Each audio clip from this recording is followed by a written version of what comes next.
Thank you all so much for tuning into episode 2. Just a quick reminder, despite what you hear during the episode, this is in fact Cinema Forecast, not Movie Roulette. Enjoy the episode. Alfredo, what is it? I just got bitten by a radioactive podcasting microphone. Oh no! Welcome back. Welcome back, everybody. It's us. It's friggin' Connor. And Fredo. Yeah. Well, now they're going to be confused. They've only gotten to know us once, so now we're mixing up our names. We're going to do that every podcast. It's so much fun. We're going to get people to come in just to say our names, and then people can be confused. But I'm Fredo. I'm Connor. Just to clarify things for y'all. And welcome to Movie Roulette, the movie podcast where each month we are randomly assigned a category with 4 movies attached that we believe fit the criteria.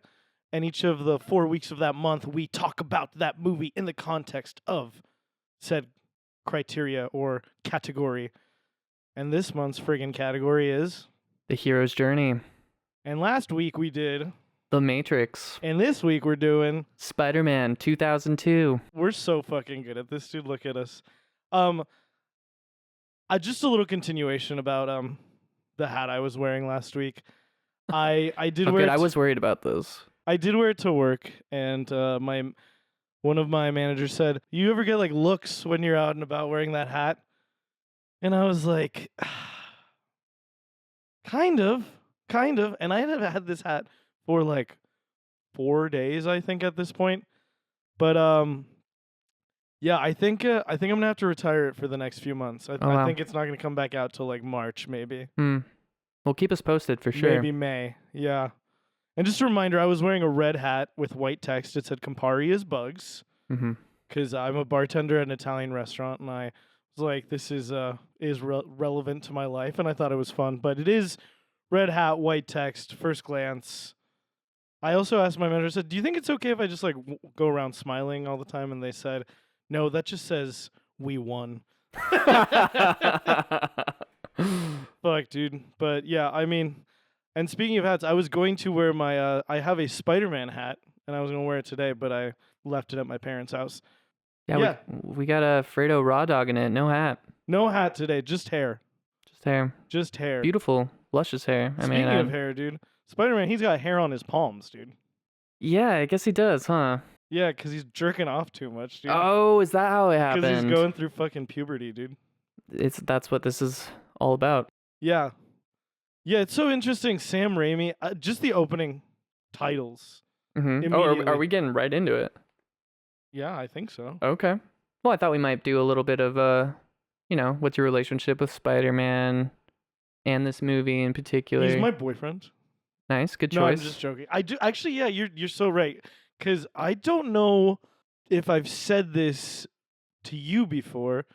Definitely never said this on the podcast, but he's my guy. Like him and Batman have been my 2 favorite superheroes since I was a kid. And I think as I transitioned from being a child to like my tweens and adolescence, I definitely like sort of dropped. I still liked Batman, but Spider-Man definitely rose up in the ranks. Like I've read all of, I think, Volume 1 of The Amazing Spider-Man. Oh, great! Yeah, I was gonna ask. Yeah, I mean, I did that a long time ago, so I remember stuff here or there. But yeah, he's always been a superhero that I like a lot. So I was really excited for the movie when they announced that it was going to come out. Excited to see a cinematic version of it. I have always had this qualm with the film, though, which is, well, I have 2 of them. One, I'm just going to say off the bat because it's just like from the very beginning. And it's the fact that they cast Tobey Maguire as Peter Parker. I did want to talk about this. I like Tobey Maguire. I think he's a good actor. I like him in Pleasantville. He has like a small role in Fear and Loathing in Las Vegas that I think is really fun as well. He's like a hitchhiker. Oh, okay, I have no memory of that. But I just felt like he has such a sort of like monotone, flat affect. And Peter Parker to me has always been a quick-witted shit talker. Well, yeah. So just to give some of my history here, we've talked about this before. I'm not a big superhero person. I don't dislike superheroes, but like it's never really been my thing. I loved the Batman animated series growing up. And so I was definitely a Batman boy. And then I got excited when this was coming out because I know a lot of people love Spider-Man, and yeah, saw it as a kid and I loved it. I definitely became a Spider-Man fan after that. But that being said, I have never jumped into the comics or anything, or I've only seen like a handful of the movies that are out of Spider-Man. But no, it's funny because that you bring up Tobey Maguire because I have a very vivid memory of being a kid and talking to my dad about the Spider-Man movies. I don't know how far along they were out or not. And I remember getting really annoyed with my dad because he was like, "I don't like that actor, Tobey Maguire." Um, and I don't remember the exact words he used, but yeah, I think basically what you were saying, very monotone. He's kind of flat. I think my dad was basically like lacking charisma, Yeah. and especially in so if you're a big fan of the comics, and now that I've seen the Tom Holland movies, which everyone says is much closer to what he is like in the comics, I can definitely see that. Like, if this is the first big budget Spider-Man movie, and they totally like miss the tone of the character completely, I guess. I could see that being really upsetting for a lot of people. But I do have an interesting take on Tobey Maguire in this, or at least I think it's an interesting take in that um, I think what this movie does really interestingly is it rides that line of camp and heartfelt and like earnestness really well. I think it's like right down that line. I think Tobey Maguire kind of fits this role of earnestness while like something about him feeling a little off and campy in his delivery and stuff, and like he feels unrealistic, but it kind of fits this weird world that Sam Raimi is painting for us. Yeah, he's a sweet, weird, nerdy boy. Yeah. Like very sweet. Sweet in like ways that you could only be sweet back then. I think watching it with a modern context, there's certain parts where it's like he feels a little and this will be a callback, a little ciphery, maybe a little I don't know. Actually, no, that's not. No. I take that back. What No, do you mean, like incel or? yeah. That's yeah. No, he's got a little bit of the nice guy thing, but I feel like he's not like he doesn't have that like woe is me, like why doesn't anybody like me No. shit, like. But Well, he you're keeps his emotions very close in general.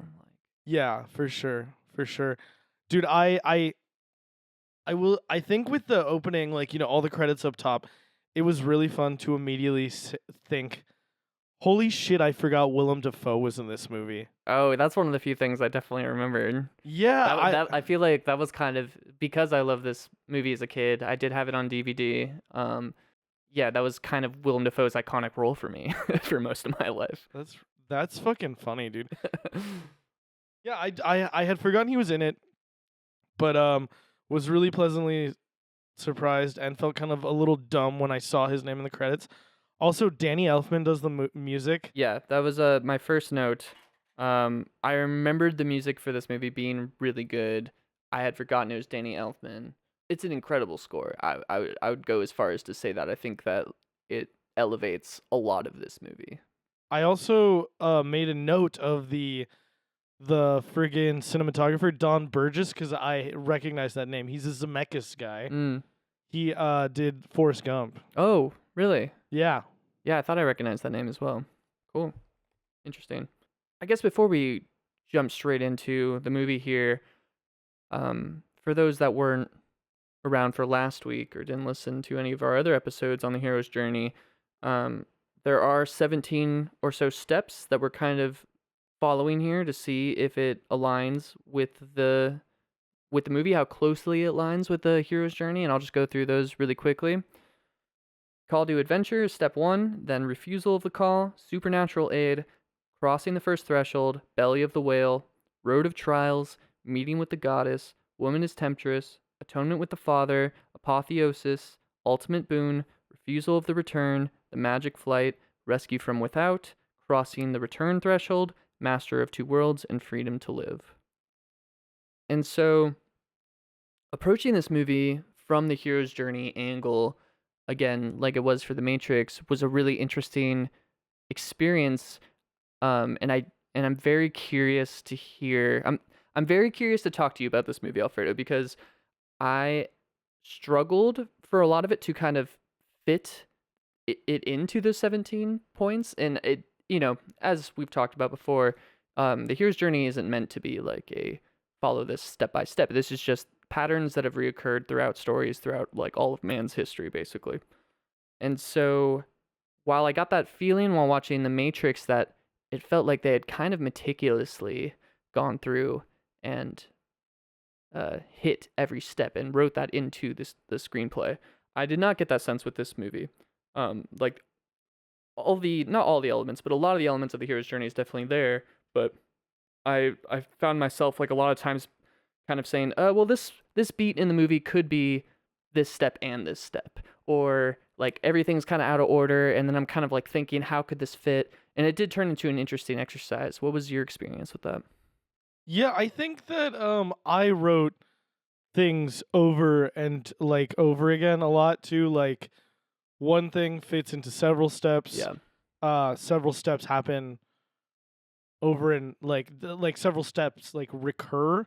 I feel like I had that feeling as well, where it was like, oh, this is kind of like, for example, like this feels like it's a belly of the whale moment. Mm-hmm. And then I was like, oh, this also kind of feels like one. But yeah, I felt like it was one that definitely also maybe jumps around a little bit, and for the first like half hour, like Yeah. it's just like exposition. Yeah, it's set up exposition. Yeah. Which is fun. No, it's not like not in like a not in a dismissive way. Like it's just like him, who he is, Yeah. them going on the field trip, and Mhm. he's a big nerd, and setting up the family. But yeah, I feel like the real call to adventure is like maybe like 30 minutes in or something like that. Yeah. And I have an interesting take on what the call to adventure means here in the story. I kind of have a thesis of what they're doing with the hero's journey, and in a lot of ways kind of subverting aspects of the hero's journey. But yeah, we'll get into that as we go. You have a thesis? Yeah. Kinda. Present it. Right now? Present said thesis. Well, I feel like it kind of ties into all the points I'm going to get to, but basically my thesis is that the call to adventure is actually the call of responsibility and duty, and not in the same way that we usually think of call to adventure. And similar to The Matrix, where there is no really going back, there's no crossing the return threshold to come back from your journey, I got that same feeling here, where it was more, you are in this position now, and the journey you're taking is your realization of choosing your responsibility and duty over what you want. Yeah, for sure. I totally agree. I think Spider-Man, as I alluded to earlier, is a story about growing up. Yeah. And a lot of that is centered around responsibility. Yeah, and sacrifice, for sure. Yeah, my next note after the music is amazing. Credits on the webs. Cool little touch, Nice little digital animation situation. There's some moments where it definitely looks like it is more like noticeable. I think I have a note somewhere where it's like I just wrote PlayStation graphics. I can't remember what part it is right now, but there's I think like some sort of like a dream sequence. I don't know, but I remember I was like, "Oh, dude, this looks like it could be like a level in a PlayStation game." That's funny. I think I know what you're talking about, but I can't put my finger For the on most part, I think it is like relatively well done, like a good mix of like a lot of practical and CGI. stuff, yeah, and CGI. Yeah, I But agree. can't win them all, There's nothing wrong with a little PlayStation, Hey man, it's 2002. 2002, was all the rage. baby. Oh yeah. Another thing I had forgotten, and this is very brief, but there's some narration. I've forgotten that Peter Parker kind of narrates the beginning and the end, and I think that's the only two spots, right? Yeah, the VO, I think, as a choice for a comic book movie, not necessarily a bad choice. I think it's a stylistic one that works, Yeah. Especially, I think a lot in the TV show, which I watched a lot of the animated show and the comic book. He sort of talks to himself in some of the like Mm. frames to Mhm. kind of give glances into his mind or to like set up certain things. So I felt like it was a well utilized, well executed VO. Because I mean that the big meme is like, probably wondering how I got here, Yeah, which is exactly how it starts. and over explaining all Yeah. like shit with the VO. But yeah, like the exposition is mostly just done through like actual like acting, and I think it's important because it builds a lot of the relationships, like him and his family, him and Mary Jane, Mhm. his social status at school, Yeah. setting it all up so that we can see it turn sort of on its head. Yeah, for sure. And going back through my notes after I'd kind of like pondered how this fits into the hero's journey, a quote I wrote down is that this is a story all about a girl. And I think that's really interesting because when I first was watching the movie, I'm like, is it really all about MJ?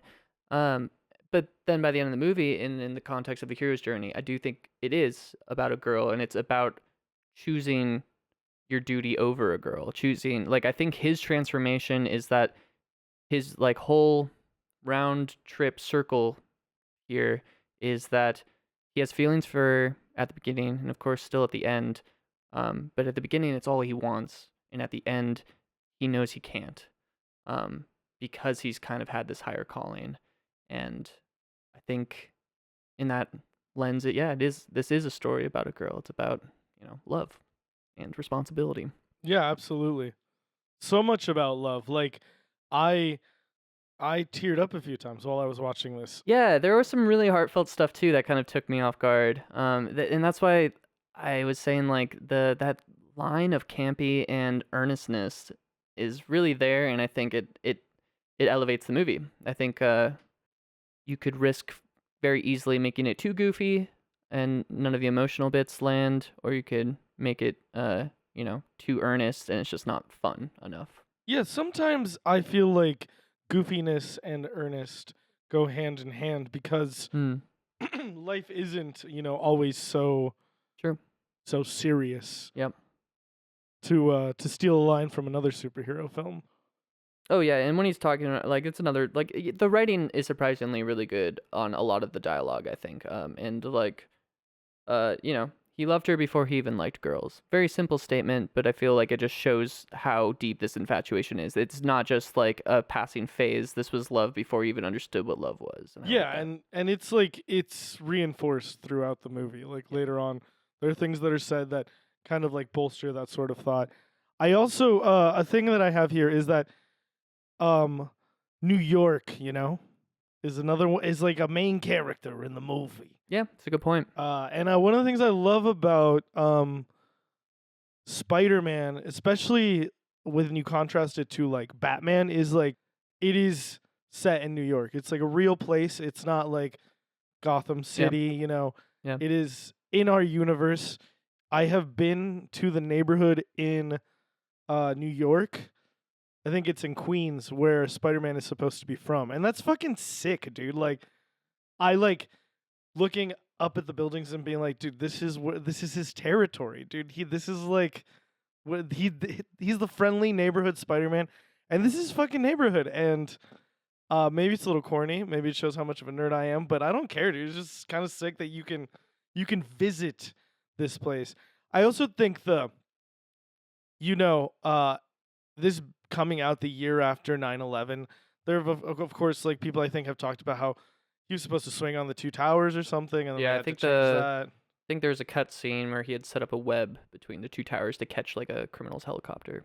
Yeah, and I do think that it's not just by the end of the movie, it being New York plays an important role Mhm. in like in the story really, Yeah, and I do love that. I agree. I like that too. When's Seattle gonna have its turn? Well, I guess singles or have you seen that movie before? No, I know Alice in Chains is in it, right? I think so. Yeah. They were gonna film The Last of Us in Seattle, but then they couldn't get the right rights, That's sick. Now they're filming in Vancouver, which is a bummer. Yeah, I feel like we don't have a lot of good what are they called? They're called incentives for filming. Yeah, I mean, I think some places just make it a lot easier with like Yeah. how easy is it to how many like can you just sign here and here and here and then I'm good, and then other places are like, oh well, we don't really have a format for that. And well, places will like give you money sometimes and shit too. Like they have really good incentives to like go and film there.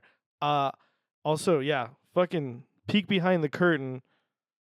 We're in Seattle, Washington, baby. True.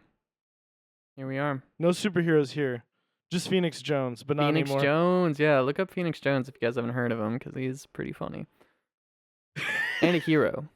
Dude, no, he's a criminal. He was arrested for selling drugs. Well, now double reason to look it up. Oh my god, is that libel or slander? Because it's audio format. It's a callback, dude. Yeah, I know. I think it's slander. I think it's slander. Because I wrote this down because I love that line. Yeah. Okay. So MJ stops the bus for him because, you know, MJ's a sweet girl. You can see why he likes her within the first couple minutes, right? Everyone else making fun of him. It's funny because, you know, watching this as a kid, when you see actors that are too old for the role, you don't really like think about it because you're like, well, yeah, they're like super old. Like you know, when you're like, you know, 8 years old or whatever, you're like, yeah, high schools are like 30-year-old, whatever. But there's the specific shot of MJ and her boyfriend with her arm around her on the bus, and they just look so like they're so big for these school bus seats. Like they just look so out of place with like the people around them too. Like it's just so very clearly like these are not high school Her students. boyfriend played by Joe Manganiello. Yeah. Yeah, I was trying to I recognize the name. Known nerd and D&D fan. Oh, dude. is that right? Yeah, so it is interesting And he plays the bully. in the modern context. Yeah, and his name is Flash. Yeah. That's fucking funny. Really funny. Well, yeah, I was wondering if that was like a little wink at the DC Flash or whatever. It's a solid douchey high school bully name. Yeah. You know, dude, I for karaoke, one of my go-to songs is Teenage Dirtbag. And this movie and that song are like linked in my head forever. Like it just feels very and they're both like that song came out in like 2000, movie came out in 2002. I was almost like, bro, that should be playing fucking scene in one of the scenes at some point. It would be fucking great. It's funny because they do have the gosh, is it Nickelback? Yeah, they do have the Nickelback hero song in the credits, and I was like, oh yeah, for some reason I related that to this movie, but I guess it's not in it. Oh, there it is. Yeah, in the credits. I think it was in the commercials for it. Yeah, because all the music throughout is like orchestral score, and then at the end they do some modern music.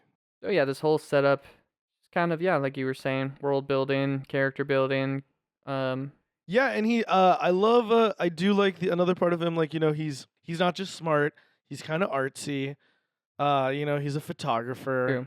True. I wrote something down about how that guy who's pushing him to ruin his picture because they go see the friggin' crazy microscope and they see the spiders and he's trying to take pictures for the school newspaper and the guy fucking pushes him, and that's a film camera, dude. He's making him waste valuable frames, dude. Oh man, I didn't even think about that. And it's not like he's like Peter's coming from a pretty poor family here. His uncle just got laid off, it sounds like, is out of the job. Yeah. Tough times. In the Parker house. Computer analyst. Even the computers need analysts these days. Yeah, I'm glad you got that. Funny, dude. That was when he's looking for a job in the newspaper. That was great. But also, dude, you know me, man. I'm on product placement watch. I am the product placement patrol. Call me Triple P, baby, because that's where I will be.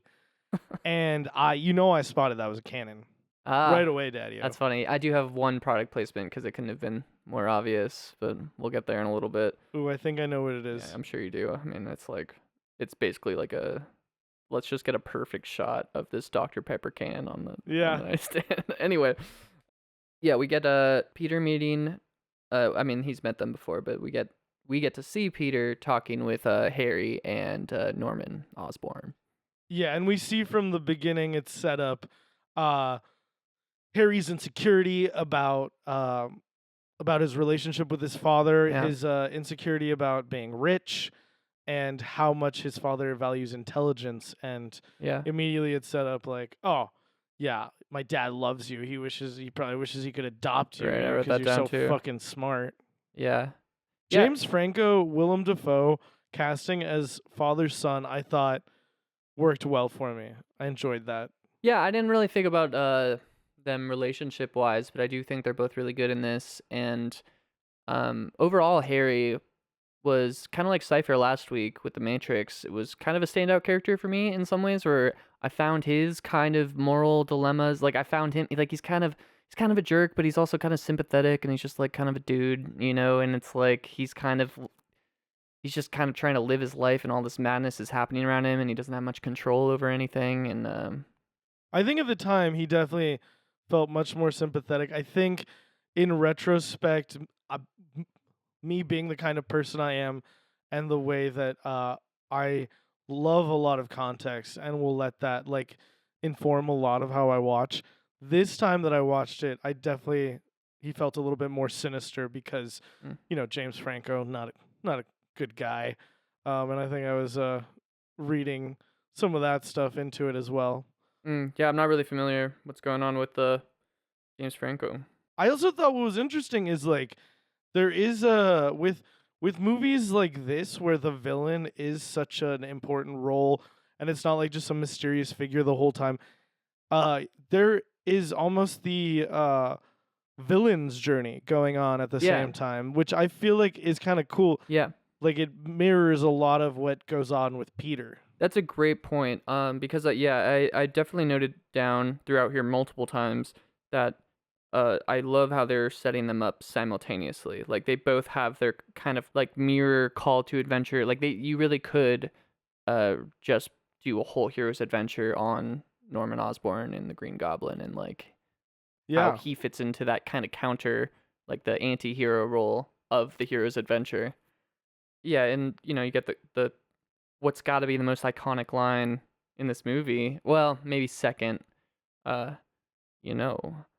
something of a scientist myself. Like it's so funny how much that's been memed over the years. Like I can't think of anything that just like comes up from this movie more than that. The specific frame for the meme is really funny too because his eye is like half open. It just makes him look kind of like, I don't know, like not like drunk or something, but just like kind of silly, Yeah, it's so weird how like why was that the meme, right? Like of course it's hilarious, but because it's so applicable, like to be like, I'm a bit of an ex myself, Yeah, and I think a lot of it. I'm a bit of a podcaster myself. I think Willem Dafoe has a lot to do with it, with just like his strange face, his strange delivery, his like. Absolutely. Yeah, I think that just kind of probably that line seared into the minds of a whole generation. For sure. I think Willem Dafoe is a great example of what I've heard about actors and their appearances before, is that like sure, people want attractive people, but more than anything, like interesting people to look at. And he has a very interesting face and extremely distinct. And he like uses it to like emote. And the way that he embodies the Green Goblin later on, where he's like, yeah, like dude, that's great performance in this. Yeah, I mean he's really good. He's definitely one of the standouts by far. And he's fucking going for it, dude. Like he's bringing the fucking pork, dude. Yeah, ham is on the menu, dude. Yeah, and it is tasty. Yeah, and he does a great job of playing both Norman and the Green Goblin, like which is kind of two roles. I mean, he has a split personality. Very like a lot of Golem vibes, honestly, especially like later on with the mirror and stuff. But we'll get there. That's a second reference to Lord of the Rings. For the folks at home, I mean, you're ruining the game if you're doing the tally for them. I just want to make sure. I just want the first couple times. It's got to prime the pump a little bit. Fair enough. I like on their field trip. I like this setup here of when they're talking about the spiders. It's nice little like kind of foreshadowing of what his abilities are going to be. Like they're talking about how like it's like the spider's lifting up 10 times its weight. They're all genetically modified. And like they're talking about how they have precognition even, or like scientists find it akin to that because their reaction time is so good. Foreshadowing his spider sense. And then there's even they set up all of his powers. Yeah, which is really cool. Because it's like also a thing where if you're not familiar, which you probably are familiar, like this is what he's going to be able to do. And later on, he won't be like, oh, I can climb walls and I can lift 10 times my strength. No, he's just going to do it. Right. Yeah, and he gets bit, and then like right after he gets bit, I think. Well, Mary Jane, she says, because the scientist lady says, there's 15 spiders, and she goes, there's 14. Yeah. And I was like, oh, that's good. I like that. And then you like pan up to like the Mhm. fucking spider up in the fucking ceiling. And then of course the spider that bites him is red and blue. Right. When I read the comic, it was in black and white. So Yeah, that was something I was wondering. Is that Know. intentional? I don't know if that's canon, but you Sure. know, again, we're not here to talk about. I mean, we will a little bit because it's fun, but we're mostly here to contextualize it within the hero's journey. You know, like Mhm. I'm not gonna sit here go fucking frame for frame and be like, that doesn't line up with his origin story. Right. We're actually gonna talk about another qualm that I have, but I feel like as an adult, I've recontextualized it. But we'll get to it when we get to it. Ooh, intrigue again. Foreshadowing, which, as we know, Connor's a fan of. I'm a big fan of foreshadowing, and this is a lot of foreshadowing going on here. I really like after he gets bit. I think it's Mary Jane in the shot, and then she walks out of it, and it's like the screen showing the DNA breakdown of what they did to the spiders, which is just a great little visual of, oh, this is now happening to Peter, by the way. Oh yeah, and that's the PlayStation graphics okay. is later on. Yeah. When he is, because he rushes home. Yeah. He looks so sick. Yeah. They do such a good job of making him look so sickly and thin and nerdy. Absolutely wild. Like, I think there's no chance that he just goes home and sleeps this one off after getting bit by a genetically modified spider, and he's feeling horrible and he has this big welt on him. But hey, rule of cool, I don't want there to be a scene where he goes to the hospital for this. Yeah, I mean, it's a superhero story.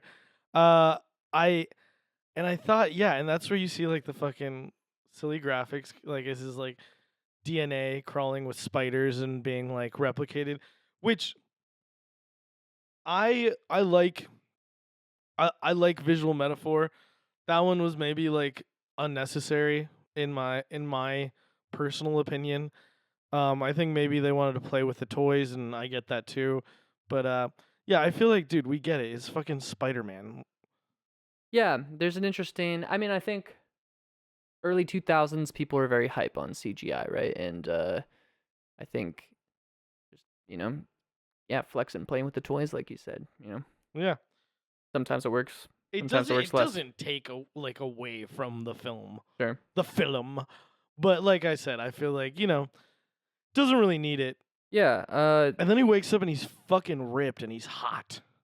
He Oh, sure is. When you were saying earlier that how old they are, also just like the fact that you can see his like thick ass stubble too on his face, like it's like, dude, that guy looks like he can grow a man's beard. Yeah, which there were a few guys in high school who were growing beards early. Oh yeah, for sure, absolutely. Oh yeah, just really quick jumping back. There is like we were talking about Harry and how he is kind of a jerk. Oh yeah, he steals the factoid. Yeah, he steals the line from Peter and uses it to try to pick up MJ, which not great, not great move, but also like I don't know, relatable high school kid move. Like yeah, really, fucking tool. Yeah. So yeah, his transformation here is paralleled with well, I think even before he comes home sick, we get the Osborn scene at the company.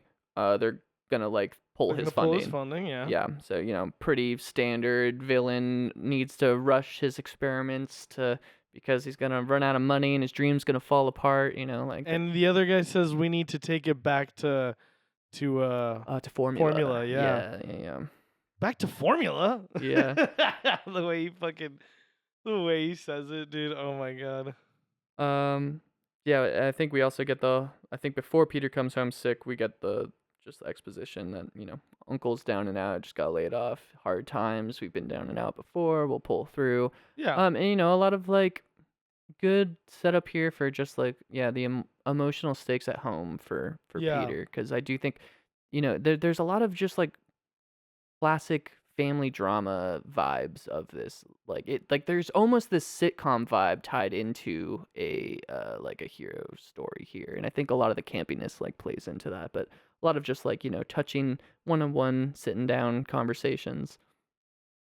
Yeah, I like it a lot. I think that it is cool that he I mean, most superheroes have people they care about, but I feel like Peter Parker is like has this yeah, I like, Aunt May, Uncle Ben, there's this like emotional center. Mm-hmm. Um and I do like and I really like the way that they kind of act against one another. Uncle May, Uncle May, Aunt May and Uncle Ben. Their Yeah. relationship is very sweet Yeah. and not overly complicated, just very like sort of simple, straight ahead storytelling, the kind that you want for like a story like this. Totally. And they're both good. Cliff Robertson and Rosemary Harris, the two actors. Yeah. And so, yeah, my next note Oh, after. she also calls him the most responsible man I've ever known. Oh, which is a big part of my thesis here, which is like, now he's living in the shadow of the most responsible man he's ever known. Yeah, I think also like after the whole PlayStation graphic is where Osborn does the experiment on himself, I believe. Okay. Yeah, I have Peter not telling anyone about his bite is silly, and then the next line I have, or the next note I have, is villain and hero born at the same time. Norman has a great line where he says, "We've barely tapped the vastness of human potential." Some of his lines are insane in this movie. The way he talks, I'm like, did they let him write his own dialogue? Like, it's kind of sick. There's another line later on that I'll bring up when it's appropriate, but he's like, it's so great. I love his vocabulary in it. Yeah, we were talking about this before this. I wrote a lot more notes for this movie than I did for The Matrix, and I think there's a couple of reasons for that. Probably the largest reason is I'm a lot more familiar with The Matrix, so I just kind of was relying on my like memory and what like I didn't feel the need to write down all the quotes that I'm already so familiar with. For this, much less familiar, and so I wanted to make sure I got everything. But also on top of that, like I said, I feel like there's just a lot of really great like one-liner. Like there's a lot of good writing throughout, and there's like little quotes here and there. I was like, I should bring that up because solid Yeah, stuff. for sure. Yeah, definitely. I had a note about how when Osborn is gonna go into the gas chamber, he says, "Hand me whatever the fucking chemical thing he says is," and he fucking chugs it, and he just throws the fucking bottle on the ground. Like you're just, and I was like, What? Yeah, he's not even crazy yet. He's just I know, let's like do this. I kind of feel like it works like against like having empathy for it because I'm like, oh, this guy's already insane. You're already unhinged, yeah. Oh, and then he says the fucking thing back to formula to him again, and then throws him through the fucking glass, dude. Oh, that's right. Yeah, that's the first thing he says to him. He's Yeah. so mad. Yeah. And when he wakes, Poor guy. fucking crazy look on his eyes, dude. Yeah. And so we both kind of have this like rebirth for both of them happening simultaneously. They're not the same person they were before and after these kind of inciting incidents. I love that the first real sign Peter has of his new abilities is he puts the glasses on, and it's blurry now, which is Yeah. just such a like fun visual way to show that to the audience. Like, oh, he's like improved. Yeah, his sight is perfect now. Yeah, I love that. Is it supposed to also be a little bit of a symbol of like maybe he's not a nerd anymore? He's definitely a fucking nerd. But Oh, he's a big old nerd. Yeah. big old nerd. And yeah, he's like tanner, like and like Is he more co- Tanner? well, because he's like very like pale when he's like after the bite. Oh, yeah, He yeah. looks very skinny. Right. And that was very noticeable to me, like the sort of like body transformation. Right. And then I love he comes down the stairs and does a wall run. Yeah, he just feels great. Peter Parkour. Peter Parkour. Oh my gosh. Wow. Don't go anywhere, folks. He'll be around all day. Yeah, I'll be here on the microphone. Yeah, actually the next thing I have is at the school during lunch. The tray scene? Yes. The So infamous tray So scene? okay, that's funny you say that because I watched that. I'm like, I have a very like random memory that that was practical, and I had to look it up, and it was practical. Yeah. Yeah, 156 takes, I have a note. I wonder how many takes. 156. Yeah. So they used glue on his hand, and then supposedly this wasn't as confirmed. It was just like what people were commenting on that they're magnets on the items. So like, um. Yeah, he's catching them all, and then like you can kind of see the magnets jerk them back into place if you're paying really close attention. But yeah, 156 takes, and it's just like one of those things where it's like you didn't have to do that, right? You didn't actually have to get that right, but the fact that they worked so hard to I get it. fucking love it. I think they said it was 16 hours of shooting to get that, and it's just like wow. I like how you say they didn't have to do that. I kind of feel like I feel like they had to do something, like, to I let mean, that. nowadays I just don't see. Yeah, sure, nowadays, but like, I mean, yeah, that's No, I love that it's a I love great that it's story. practical and it looks great. Yeah, it looks I'm really just good. like I could imagine just being a producer, like just like pulling my hair out. Like, what do you mean you need another day to record this stray scene? Well, dude, back then, people went to the movies, dude. Wow. So, I I I'll just bring up my other qualm here. Yep. It is I being a big Spider-Man guy. One of the things I didn't like about this movie is that the web slingers are supposed to be a way to show Peter's ingenuity and his intelligence, Yeah, I and that forgot he about is that. like crafty. I mean, he makes his own suit, Right. like, and he makes like a good one, like, Yeah, which is fucking sick. that's a good point. But I do realize, like, now that I'm older, uh, and being kind of like thinking about Sam Raimi, and the kind of director he is, the kind of stories he likes to tell, some of like the body sort of horror that he likes to incorporate. It makes sense. I think, like, and the fact that he wanted to tell a story about puberty, and make it kind of gross. I don't know if I mean I'm saying that I think he did. Right. Maybe he wanted to do a little bit of that. It makes sense. He's shooting white stuff coming out of his fucking hands. That's yeah, that's a great pickup. I wasn't thinking from that angle. But Oh, yeah. I was thinking about it a lot. Like puberty as a major theme in the story. I mean, definitely coming of age. So like, Yeah, for it all sure. kind I of mean, fits in he there. also says to I think it's about the things that go like hand in hand, like responsibility, Yeah. your body changing, Yeah. and then like Becoming a man. yeah, exactly. And I mean, Uncle Ben even says that at one point. He says raging hormones or something like that. Yeah. Oh, well, so, okay. I actually have this down as the first bullet point. Call to Adventure is slowly realizing his powers. However, that's why I think this is such an interesting thing to talk about, is that I think through different lenses, you can call the Call to Adventure different things.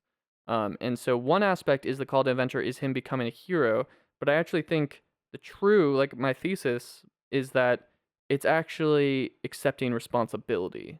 And so it's the call to accept responsibility. So I have slowly learning powers was my first note, and then like 2 lines below that, I have the actual call to adventure is kicking the bully's ass.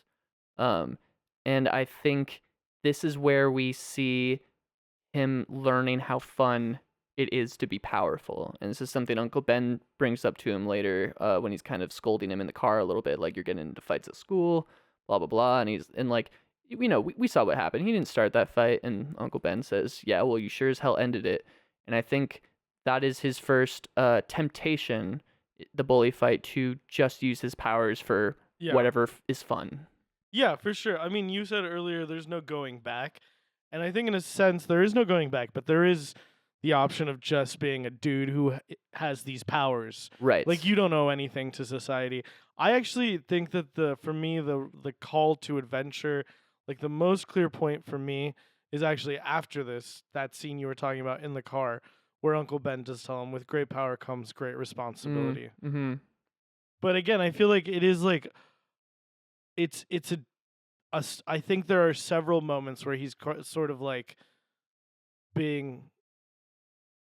It feels not several moments, but it's like a long sort of like thought process for him Yeah, to he's. arrive at. I think he's kind of slowly dipping his toes in the threshold, right? Or like, yeah, he's kind of like all of these beginning stages of the hero's journey are very much like thrown around and kind of being juggled to kind of get you to where he's going to be, if that makes sense. Like it's like it's not that this stuff isn't there, it's just not as plain steps as it was for something like The Matrix. Going back a little bit, I love the slow motion sequence before the fight starts. You get the little like fly buzzing and the Yeah. kid shooting the spitball and then the fist coming at him. I just thought that was a really fun way to show his powers and Yeah, like the how spider sense. I thought it yeah. was well handled. It wasn't overly done. I think done in a good way. Also, the scientist says spider sense like in the beginning. I thought that was fun too. But that's I love that part. And then like the way that like when he like dodges the fist and he like stares at it. Yeah, it's just a really fun, satisfying scene to watch him just absolutely dominate this guy. Yeah, he's just like dodging so many of the punches, and he just like does like crazy like double backflip at and one then part. and she says, "Harry, help him." Which one? Yeah, it's pretty good. Yeah. Next up, this is just a shot I noticed that I like. When he's about to climb the wall, it shows a spider web with a spider in it, like framed between razor wires that are kind of like hanging off this building, and I thought that was just like evocative. Like I wasn't sure if it's just like showing how now he is embracing these powers, which means there's going to be danger, or if there was like, maybe there wasn't anything meant by it at all, but it seems to me like there was. Caught between two worlds. Yeah, definitely, which is a big part of the hero's journey for sure. Yeah, and I guess on the note of the slow motion stuff and like you're saying the PS2 things is like what I really like about Sam Raimi, and all I really know besides this is Evil Dead, but he takes big swings and he does a lot of weird stuff, and so like whether or not like everything he does totally lands for you, like I found this movie really fun to watch because it was constantly like doing little strange weird mix-ups on like things I wasn't expecting, like unconventional filmmaking. Yeah, we want people to take chances and try things. Yeah, and I think he definitely does that in this movie. Let's see. Oh, I liked thought just him trying to use the web. Like this movie is really funny, I think, overall. Like we've already talked about some of the goofy stuff. Go web go. Yeah, go web go. Up and away web. Like he just going through all there's also the fun of like we know the iconic hand motion. Yes. Yeah. Everyone, yeah. So it's fun that we're like working our way up to that. And this is also right before he climbs that wall is when they like do the super close up of his hands and there's the little hairs coming out. Yeah, which is also really cool and weird. Yeah, then like it's very fun, but we see how he is kind of getting carried away by this new thing. He gets home and it's already dark. Yeah. It's so heartbreaking to see the paint supplies and the painted kitchen. So that's what I called so step 2, refusal of the call. I believe him going out and having fun with his new superpowers while he was supposed to be home painting is exactly what this hero's journey is about. Yeah, it's a responsibility that he has shirked. Yeah, because he's having fun. Because he's having fun. But at the same time, you're kind of like, dude, yeah, let loose. Yeah, of course. Which is what's so interesting about this movie, and like the themes it's getting across. And we'll get to that at the end. But the whole thing of just like not doing what you want because, like giving up the thing he cares about most by the end. Yeah. For this greater responsibility, and it just shows.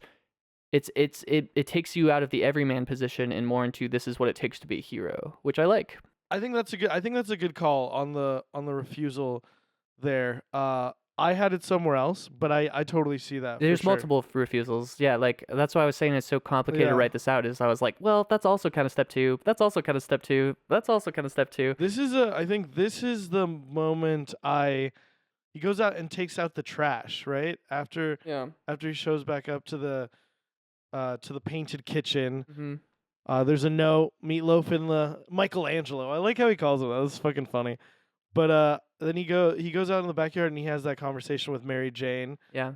And that was I remember tearing up a little bit because he is such a sweet guy. He is. And that's why the earnest part of him really works in this role. It's just that like I feel like he is good in this role in this movie, but he might just not be good as Spider-Man as fans know and love Spider-Man. Yeah, he believes in her so much. Yeah, it's really cute. And I was gonna touch on this earlier actually, but I think MJ really is the heart of the movie in more ways than one. Like, I feel like she's in a lot of ways the most relatable character.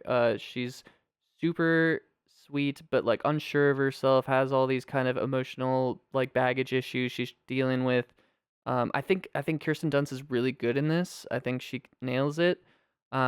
She's like playful, but like all of that, everything I just said is there, right? And it's like in her performance, her like that she's kind of insecure and like um sweet, but is going through a lot. And they set up her abusive father situation, which is she has her own arc throughout this movie. Of Yeah, that guy's a real piece of shit, dude. yeah, yeah, he sure is. And on topic of just like hero's journey, coming of age, that's part of this discussion they have outside. Is she's asking him like, "What do you see coming for you?" I think she says, and it's just like he doesn't know yet. He's still figuring it out. He hasn't figured out the call to adventure. He hasn't figured out his place in the world. He's not master of two worlds yet. Yeah, I have a lot to say about that. Oh yeah, and on the note of her abusive father, MJ's boyfriend is the mirror of that relationship, right? Which is like sadly something you really do see in real life a lot, where abusive relationships with your parents often lead to abusive relationships with your significant others.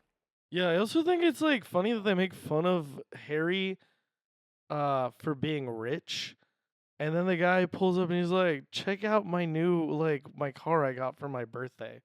Right. And I was like, "Dude, that looks like an expensive car." That's funny. I gotta go. It's like, no, you don't, dude. Fuck that guy. Yeah, Flash sucks. But hey, Joe Manganiello's a hot guy. Yeah, next I have the ringed wrestling match. And there's like a great montage before that where he's designing the suit. Yeah, I love that. I love that aspect of him that he designs the suit. And I mean, the first one he makes sucks, Yeah. but like later on, And I love that it sucks. Yeah. Yeah. I feel like there have been other ones, like other Spider-Mans, where they show him with like a sewing machine and shit too. Like, Okay. just kind of love that. Like, getting into the nitty gritty of it. Like, oh no, he's gonna fucking make this.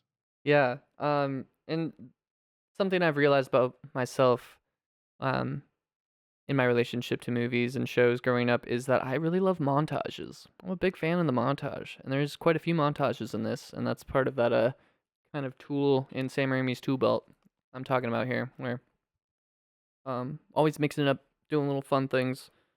Oh yeah, this is where the Dr. Pepper of shows course. up. Yeah, it's just like perfectly framed in the center with the logo facing the camera. Like, Second major product placement. For I mean, me. and like the most deliberate you can be, where it's like the frame is all around the Dr. Pepper being there and nothing else. Like it seems like that shot was just there for the Dr. Pepper, where usually with product placement you'll have it in the background, or it's like Morpheus holding up the battery to explain what humans are or something. But Yeah. here it's just like, yeah, Dr. Pepper. What do you think about that?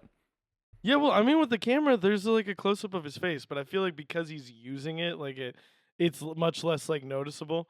But yeah, Well, it's like it's part of the scene, where you have like people talking to him, and like there's other things going on around that. Just there's more than just the camera versus just a Dr. Pepper alone by itself in a shot. Like, anyway, this is a really sad setup here. Uncle Ben insists on going with him, because he wants to talk with him. And everything that follows after could have been avoided if he just didn't want to have this one conversation. And yeah, the conversation itself, he's telling him you're shirking your chores, your responsibilities, you're starting fights at school. And he's telling him that this is the time that you change into the man you're going to be for the rest of your life. Yeah, this is another moment where I started to tear up, especially what I consider to be a very big refusal, where he tells him, where Peter says, "Stop lecturing me," and he says like, "I know I'm not your father," and he says, "Then stop pretending to be." And then this is a very there's a point later on in the movie where like this becomes very important, where he realizes, his relationship to Uncle Ben and the importance of it to his life. But that dude, that was fucking. He just like storms out of the fucking car, dude. Yeah, it's heartbreaking knowing what's coming. And yeah, Cliff Robertson as Uncle Ben just like is such a like again earnest. It's just like such a like you can tell this guy just loves his family. He loves Peter. He just really wants what's best for him. Yeah, he's a Hardworking man. good old guy. It's interesting how his aunt and uncle. He says I'm 68. Peter's supposed to be 18. Like, I wonder what the actual like familial relationship is. Right. I remember in the show, the animated series, Aunt May did have like gray hair. So I don't know if they're like actually like his like Great aunt. maybe something like that. Very possible. Yeah, so definitely refusal of the call there. I would say the wrestling itself is a refusal of the call. Again, he's using instead of, taking up this role and this responsibility, he is trying to make money. Yeah, also kind of like a bit of like a temptress thing as well. Like you could use this just to get rich. And I mean, he hasn't gone in right enough to be like dragged out. But yeah, and actually what I love about this too is we have Randy Savage, very, very like recognizable celebrity. We have Bruce Campbell. Yeah, I didn't realize that was him until I went to the credits. I'm like, oh, of course. Really? Yeah. Oh, that's so funny. Yeah. I immediately. And then Octavia Spencer is the check-in girl. She from Hidden Figures and The Help. Okay. And I was like, whoa. And as I kept watching, I was like, dude, there's like a lot of really big actors doing like smaller parts. Like Elizabeth Banks is like the woman working at the Daily Bugle. I love that. Yeah, I saw her in the credits. I was like, I don't even remember who that character was, but that's great. She's the one where like he says, I'm Peter Parker. I'm a photographer. And she goes, I can see that. Oh, yeah. It was fucking funny. And I like, when I watched that one, I was like, I wrote down, still a fucking nerd. Yep. Still awkward. There's a lot of good, like, just him being awkward throughout the movie, which is He's pretty good at that, too. Yeah, yeah. Like, he fits in multiple ways. I think he just lacks the charming, witty, like, funny Peter Parker. Yeah, for sure. I wonder if, like, because when Spider-Man, like, they first started writing it in, like, the 60s, it was enough for you to be a nerd if you were smart, right? And maybe part of them wanting to sell it more is, like, well, if he's charming and he's smart, like, is he really gonna, like, are people really gonna dislike him? Like, he would be, like, probably, like, well-liked, right? But, yeah, it's an interesting, would the modern Tom Holland Spider-Man, would that depiction fit as well into this story in particular? And I'm not sure. I'm not sure it would. Because I do think a lot of it is that, like, I believe that he's pining for Mary Jane, and Mary Jane isn't really giving him the time of day. But, like, Tom Holland, I mean, Mary Jane's not giving him the time of day. You seen how witty and smart and funny this guy is? Yeah, for sure. Yeah. I mean, at the same time, though, it is like, yeah, it is interesting to have to set up a character who's charismatic, but other people aren't realizing it. Because often we see someone being charismatic with the way that they, like, charm other people. And so it's I feel like it's a hard thing to balance. Yeah. I hear you. So again, very clear failure here. You could count this. So I put this as a refusal of the call / road of trials. And in the trial being, hey, stop this criminal who just stole from the guy who was a jerk to you and didn't give you the money, right? Yeah. He chooses not to help him, and he says very smugly the line back to the wrestler manager guy, I missed the part where that's my problem. Yeah. And he says it with like a little smirk, and it shows that like, yeah, he's not ready, right? And again, like I said this for The Matrix, failure is such an important part, I think, in a lot of these kind of stories where this moment of letting that guy pass him defines who Spider-Man is. Absolutely. There is no Spider-Man without Peter Parker letting this guy go by. Right. Beautifully tragic. Love it. I find the criminal very interesting because he's like he he lets him through to the elevator, and then while the elevator's closing, he's just like, "Hey, thanks a lot." Like he seems like a cool, like nice guy, and then you see that he's like a, degenerate murderer pretty quickly. I also like when he finds Uncle Ben dying. He's already said everything he needs to say. We already had that conversation. All he says is Peter's name. Yeah, he and doesn't then he go, dies. Peter, you Just have to remember." remember, with great power comes great responsibility. Yeah. Instead, it is just like, yeah, he just says his name and fuck, dude. It's a really heart-wrenching performance on Yeah, Tobey Maguire does a great both job of with them. that. Yeah, I thought He does the whole ugly cry thing too, which I always love because it feels so real. Like Yeah. because often, if you get too a lot of people just like go for the single tear. Yeah. yeah, or just like, people are so worried about How they look. sometimes, but I just love he just like fucking gives it everything. Yeah, I thought he was really good in that scene too. He contorts his face in a Defoe-esque way, I would say. Oh, will that be one of the vocab words on the rest of this podcast? Defoe-esque? Yeah. Then he the car chase, Yes. and this is fucking sick. Yes, I also Another major product placement for Carlsberg beer. I felt I didn't there notice was there's the moment where he like finally goes to do the web slinging, and that felt a little bit like crossing the threshold.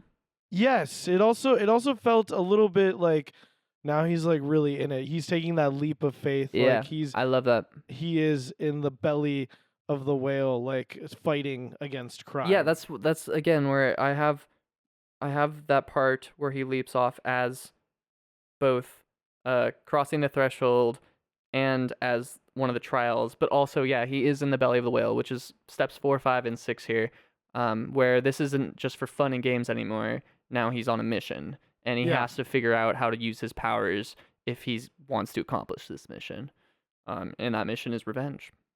And that is like it's shot in a really cool way.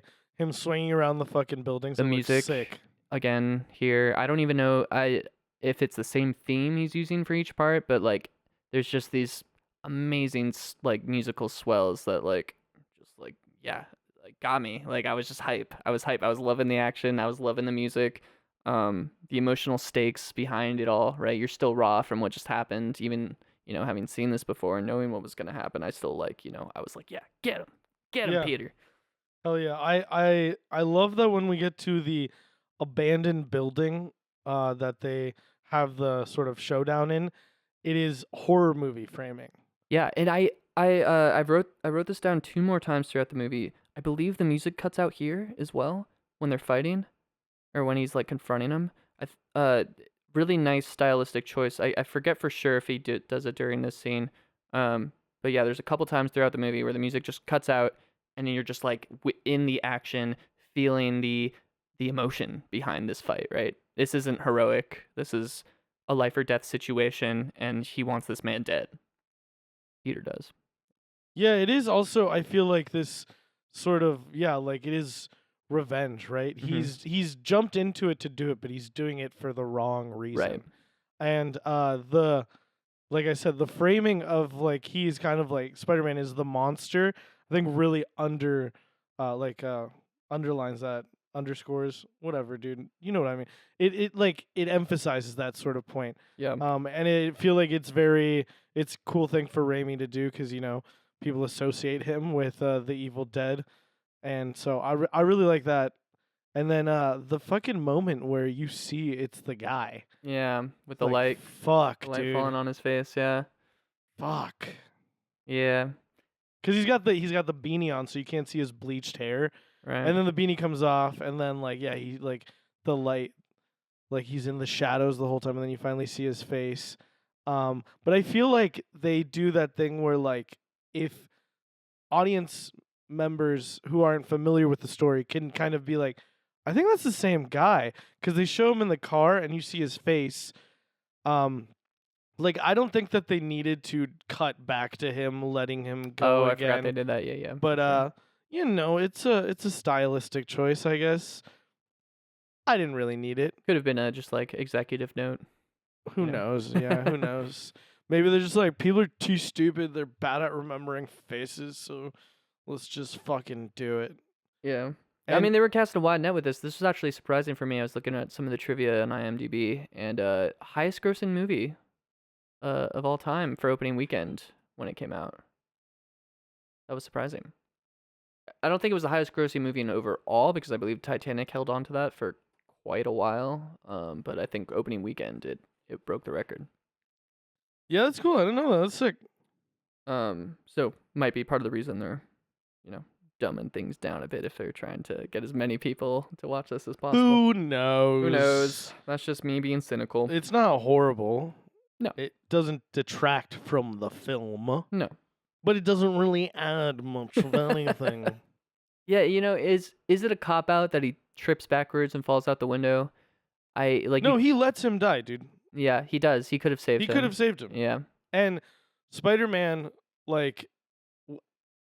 because he's not really Spider-Man yet, in a way, right? Just like Neo has to go through the metamorphosis, the apotheosis, to become fucking the one. He is, he's Spider-Man in name. He needs to finish his metamorphosis to get there. And I think Spider-Man would have done that.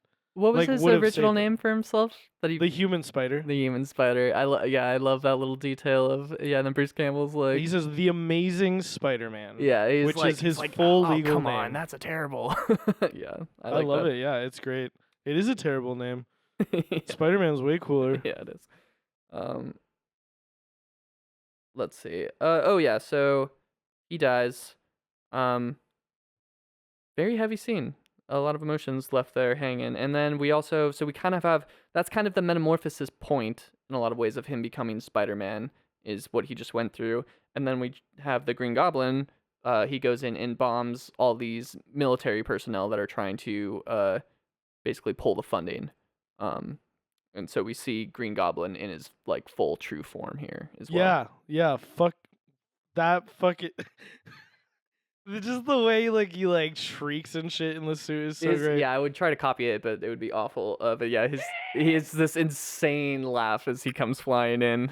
I do think that even more so than jumping off the building or whatever, the scene with the cops surrounding the place after the guy he's let the guy die, felt very sort of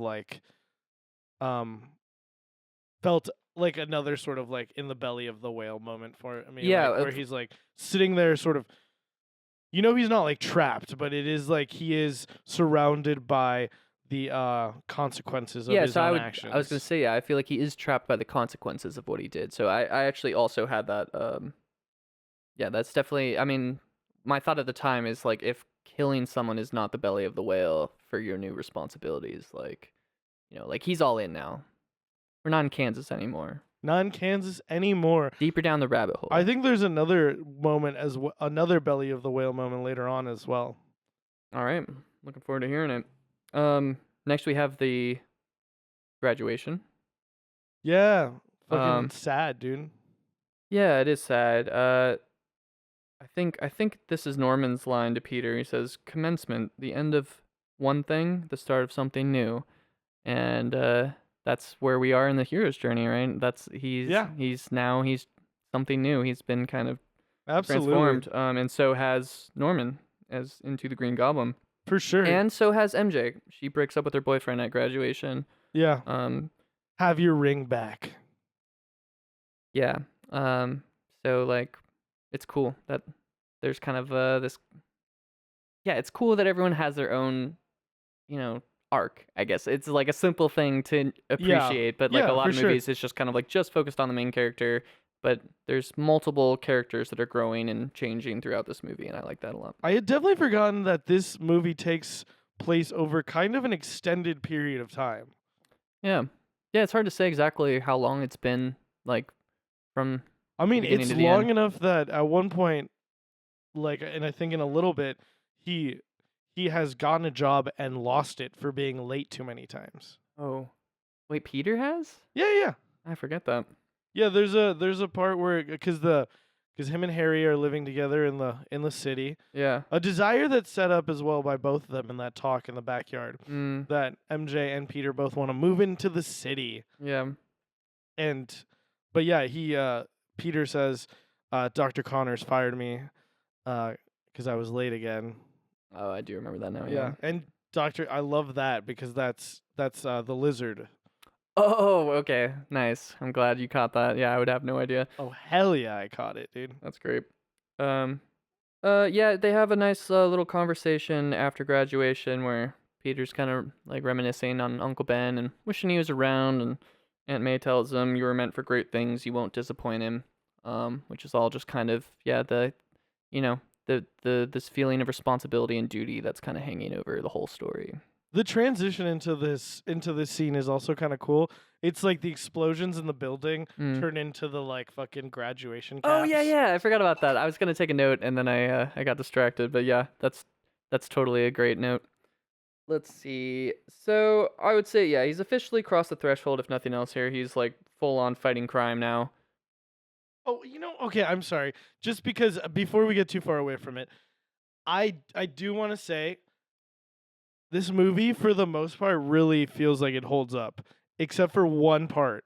Are you talking about like CGI wise or what? No, just like I feel like I watch it now and it feel like sure there's a lot of things of the time, but Sure. but they still work and it's not like they're like, did you listen to the new Britney Spears song or anything okay. like, right? Gotcha. But like mostly what I mean is like I think it's it's treatment of like MJ feels like I mean, she's not the most developed character ever made, but again, she has hopes, she has dreams, she has an arc. The thing that is that Spider-Man, when him and Bonesaw are facing off, he says, "That's a nice outfit. Did your husband buy it for you?" Oh. And I was like, "Oh man, I don't love the casual homophobia." Yeah. It's funny because the note before that I had, it said, "I love the red Nikes he's wearing in his suit," and then it's "Don't love the casual homophobia." That's very fair. Yeah, I didn't clock that, but 100%. Another great montage as he is kind of finding his footing as proper Spider-Man. And then we get all the interviews with all the New Yorkers. Yes, I love this. There was almost too much good stuff Yeah. for me to like jot it all down. I was like trying to, but the one I got was like the punk rocker girl being like, yeah. "Guy with 8 hands sounds hot." Yeah, that was great.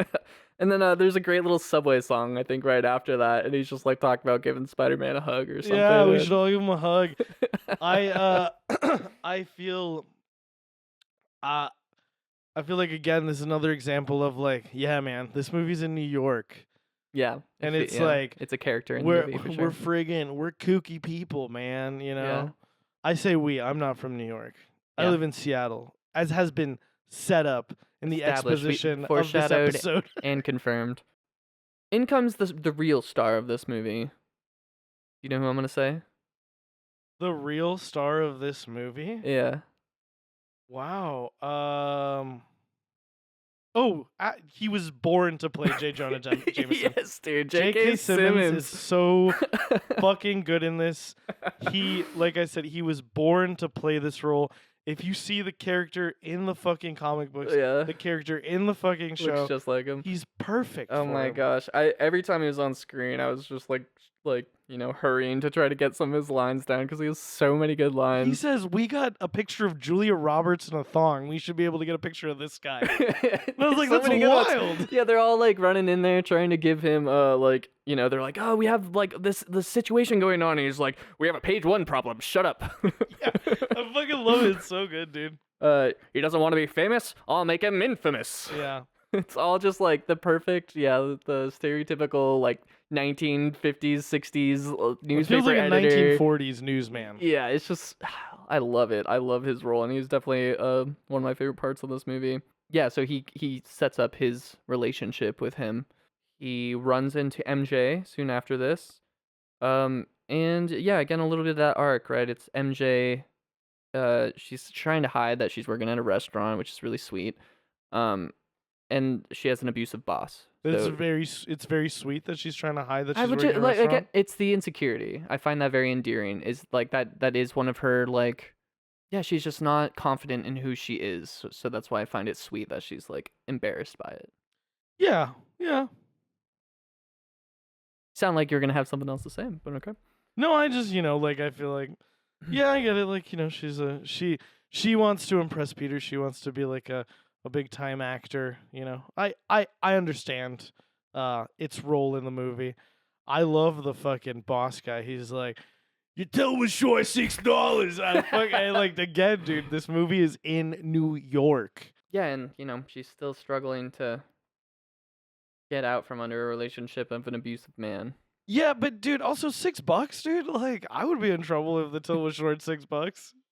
Yeah, no. Why Fair, is it short fair, $6, Mary fair, Jane? Fair.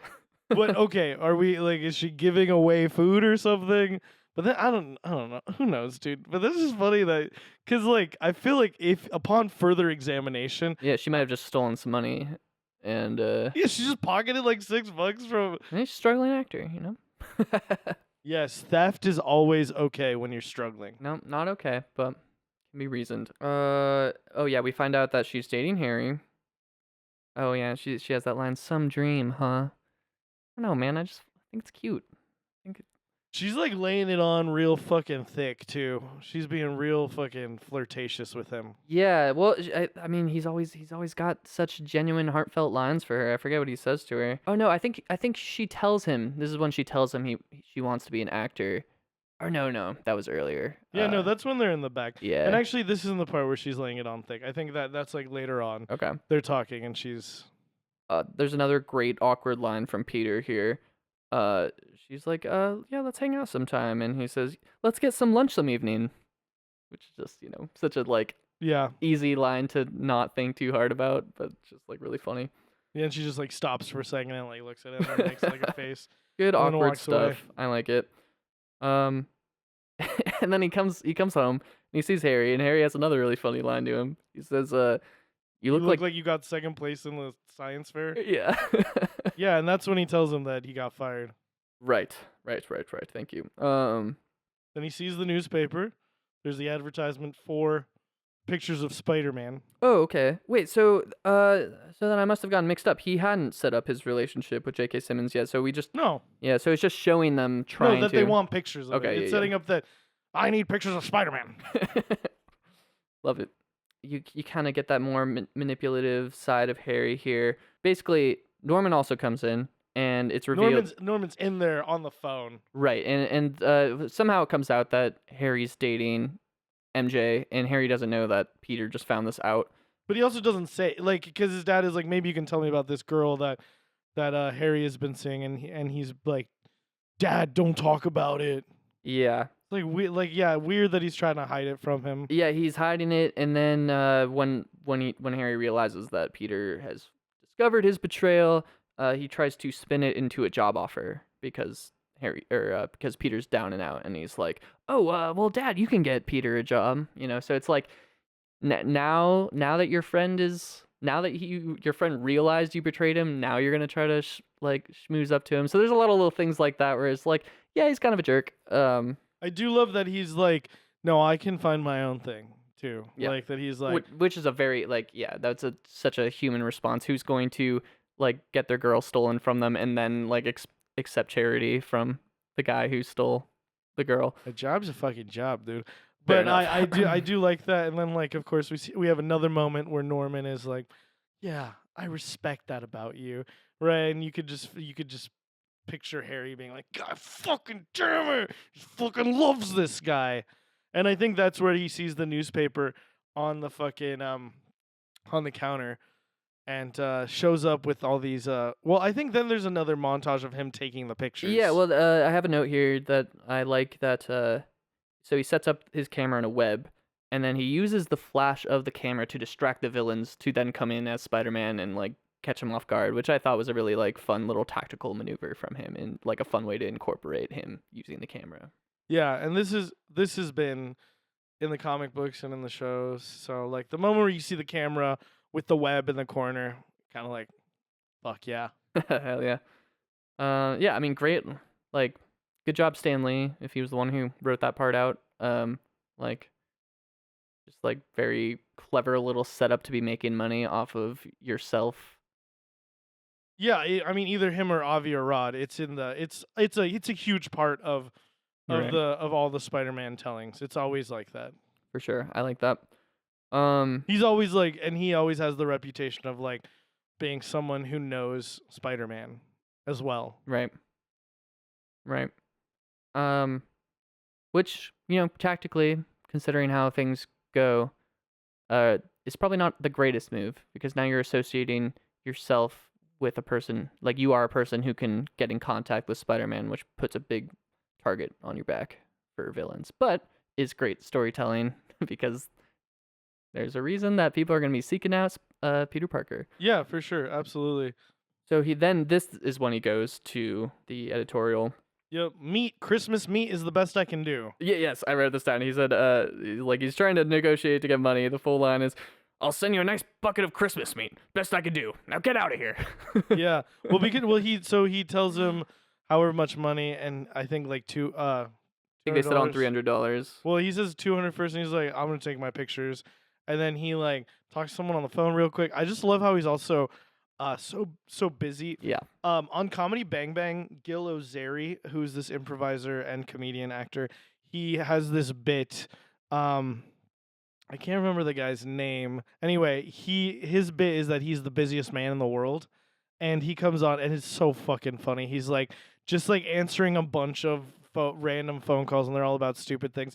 But that's what J.K. Simmons reminded me of. He's just like constantly like doing business. He's just like constantly taking care of things. It's like patching things up, taking care of this, taking care of that. But yeah, then just a fun character to watch. Yeah. Yeah. And then Peter tries to take his pictures, and he's like, okay, $300, that's the standard freelance. And he's like, I want a job. And he's like, no, freelance is good for you. Trust me. Yeah. He was like, that's the place to be. Yeah, for kids your age. It's fucking hilarious. So good, dude. So good. Okay, and then this is the part where the board boots Norman after this.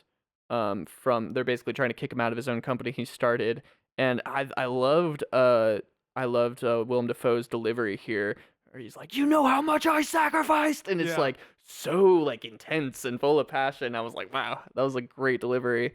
Then you see him transform. His face changes. It's almost like the Goblin comes out for like a moment. Yeah, this is him, like, slowly losing more and more of Norman Osborn and becoming, the Green Goblin. And we got the festival. I was gonna look this up. Who's performing during that? Oh, they say it. It's Macy Gray. Oh, okay. Every time Yeah, that was fun. I didn't remember that. Okay, there's something. She's singing Nutty Nutmeg Fantasy. What the fuck does that mean? What does that mean? She's talking about, like, I know nutmeg is like psychoactive and people fuck around with that shit. Did she write a song about friggin' tripping on nutmeg, or is it something else? And that was the song they chose for Spider-Man. It's all connected. What the fuck? What the fuck? Also, speaking of product placement, this is where I was like, I'm not going to count. Because I will read very quickly some of the ones I saw. Because this is all in Times Square. Yep. So you have Singular, Toyota, Liz Claiborne, Cup of Noodles, TDK, Budweiser, Prudential, Marriott, and many more. Wow. But I liked that Liz Claiborne was in there too. Man, we're just giving these people money. If you guys want to give us money to plug any of these products and do product placement as well, I mean, we wouldn't be opposed. I'd hear them out. Yeah. If you want to send us some nice microphones, maybe, I don't know, what else do we want? Gaming mice, RGB keyboards. Trip to Paris. Yeah, actually, mostly what we want is cardboard cutouts from movies. Oh, yeah. I want a full room full Yeah, of that. yeah. I'll never be alone. My Body princess, pillows. my Princess Leia cutout. Oh, yeah. So I don't have anything before the action really starts here at the festival. Do you have anything? No, I don't. Oh well, yeah. Harry's like, I told you to wear the black dress, Oh yeah. and you're like, oh, you're such a douchebag. Yeah. And she's okay, but also she's wearing like a traditional Chinese dress, Yeah. and she's got the like chopsticks in her. It's really funny, dude. Yeah, strange choice. I like it. It's a choice for sure. It's of the time, I think, probably. Mhm. So yeah, I wasn't sure about this. I just double checked to make sure, and indeed there is a quick flash of Stanley. Yeah. The great Stanley when the bombing happens. I wasn't sure if that was just like a modern Marvel thing or if that had been No. That's just established. It's great. Yeah, I was very happy to see him Well- in there. He's in there for like barely a second. This is the thing that sets the pattern, I believe, right? Is this the first? I think so, because I think this is what a Yeah, what other Marvel movies come out before this? I couldn't tell you. well Blade, but like Yeah, Stanley's a vampire. I don't think Stanley's in any of the Blade movies. I don't know if they even do the Marvel intro for the Blade movies. Yeah, probably not. Interesting. It's too bad.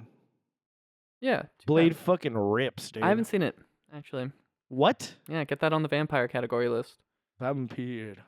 Um, I just thought about the fucking meme from fucking Nosferatu.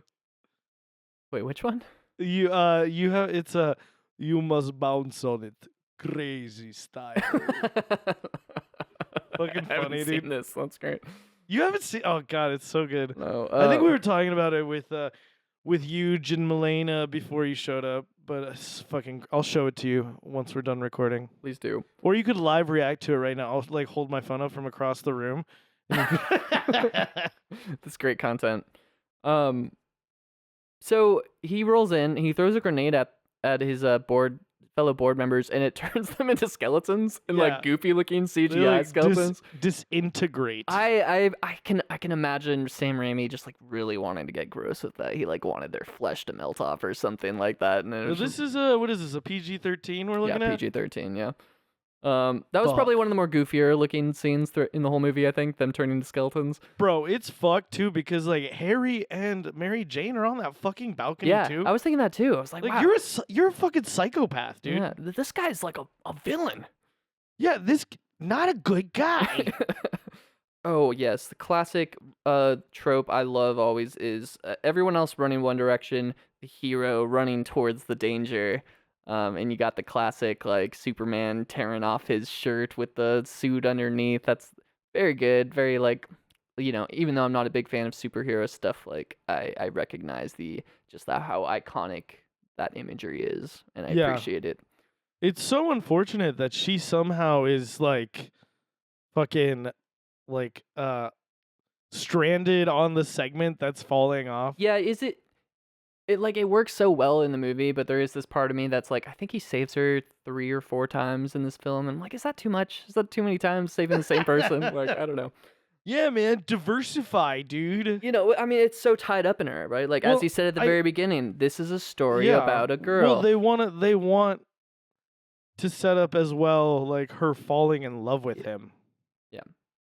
Yeah, it definitely. That's why I think it you can't really not do that with how this is set up. But there is part of me that's just like, it's a little goofy how many times he's saving her.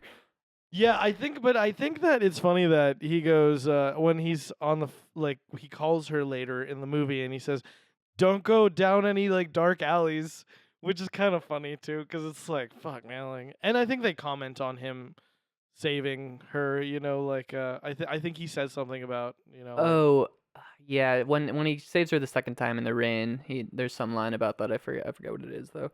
Oh yeah. So the music here again, I don't know if it's the same thing that just keeps playing, but it's so good every time it comes in, and I actually got chills when he saves her on the swinging away throughout the city, and the music's just like right on point, and for whatever reason it just got me in the feels. It's good, dude. He fucking saves her and it's fucking epic. Yeah. It's fucking sick. Yeah, and I mean, if we're not in the belly of the whale yet, this is definitively belly of the whale. He Yes. has his encounter with Green Goblin. They have This their is first fight. This is what I wrote down. He has his first encounter with a super villain. Yeah, super villain. Yeah, so that's like because everyone else doesn't stand a chance. No, fuck no. So it's like, is he really in the belly of the whale when he's just like, knocking these balls out of the park like T-ball? No. This is a first actual like challenge for him. His life is in danger here. Yeah, that's all I really have for the festival scene.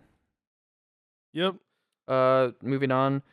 A lot of product placement, like I said. United Airlines. Hey, United Airlines. I'm just surprised that you have time to What's write up? this all down while you're watching. I'm struggling to get J.K. Simmons lines, and you got like 20 ads that you saw.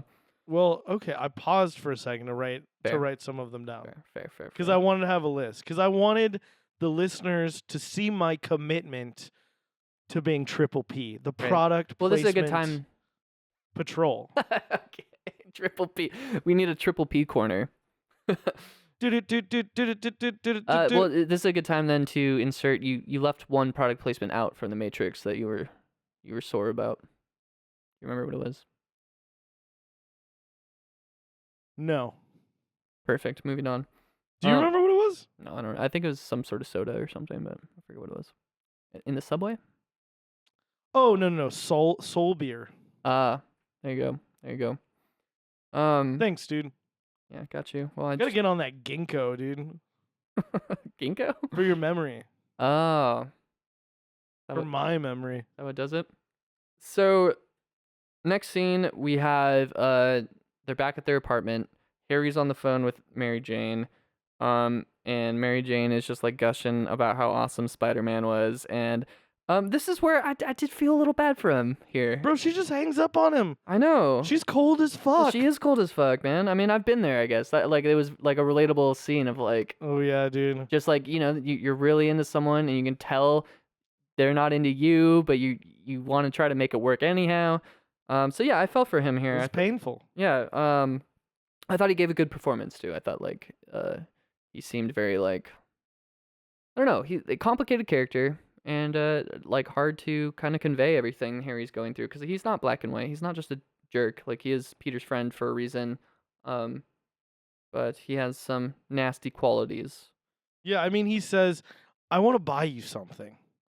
And I'm like, Is that what he says on the phone? He says it on the phone. Oh, yeah. What a fucking douche! What a douchebag. Yeah, that's all he. Well, but like to a certain extent, that's how he was raised, right? Like his. Yeah. That's what he Absolutely, knows. That's sure. the love language he was shown growing up. Yeah. No, his father even says he didn't have time for him growing up. Yeah, it's great, but it's gross. Yeah, it is gross. The next scene is where he's back at we're back at the Daily Bugle, right? Next scene I have is the mirror scene. Oh yeah. Which is one of my favorite scenes in the movie, I think. Which is just Willem Dafoe, playing both Norman Osborn and the Green Goblin, looking at the mirrors. He's walking closer. He's just like great, like, what do you call it, physical performance. And then like, yeah, he holds up the newspaper and you see his transition between the two of Green Goblin and Norman as he's looking at the newspaper. And I was just like, wow, that's like, that'd be a hard scene to act. I feel like it's. I like that one a lot. I think there's a Green Goblin scene later that I like more. Looking forward to it. Okay, yeah. Next is we're back at the Bugle, and that's where we have the. Oh, slander is spoken. In print, it's libel. Yeah. He also asks him, like, he says something about trust, and he says, "I trust my barber." It's so good, dude. And he's just like, he's got that haircut, and you're like, just like straight across. Man, yeah, what a masterpiece of a character. This is when the Green Goblin busts in, and so this is one of those things that people have talked about online over the years that I've seen. It's just, this is a great moment for his character, where he tries to save Peter. He lies about who's been bringing the photos in to the Green Goblin. He puts his life on the line, and it shows that underneath this, like, about as slimy of a businessman you can imagine. Just like, no, there is a heart here. He does want to protect Peter. I'll give you the shitty read. Okay. He's making too much money off of him. That's such a good point, too. That's immediately what I thought. I was like, oh, of course he doesn't want to give it away. Oh He's my making God. way too much money off of him. That's the way funnier read and probably closer to his character. So I guess we'll let the fans decide in the comments below. Yeah, and then when he goes, see, I knew you, Green Goblin and Spider-Man were like working on it together. and he He's throws like, the hey web on kiddo, him. let mom and dad talk for a bit. He puts the web on his mouth. I Yeah, love so you that. kind of see Peter turning into the Spider-Man people more, where he's throwing out these quippy one-liners and Sure, stuff. no. There are several of those throughout the movie. The line read is a little Flat. yeah, Yeah. and again, I feel like it's made up for in other ways. Yep, I'm with And you. he does say funny shit, and I laugh. 100%. I had forgotten that he gets like paralyzed. That the Green Goblin like fucking takes him away and has this really Yeah. romantic rooftop chat about how Yeah. we could rule the world together. Right. Well, this is, I mean, Felt straight very like Randian to me. Yeah. I mean, it's This Here's- is the moment I was saying felt more like the temptation. yeah. That's exactly what I was about to say. And this is like textbook woman is temptress. He's looking so sexy in that Green Goblin suit. Oh God, I want to fuck him so bad. I think I'm gonna stop shaving lives and I'm gonna fuck the Green Goblin. I can't stop myself. You heard it here, folks. We got our own little Spider-Man Green Goblin fan fiction we've been spinning up. That'll be out soon. Yeah.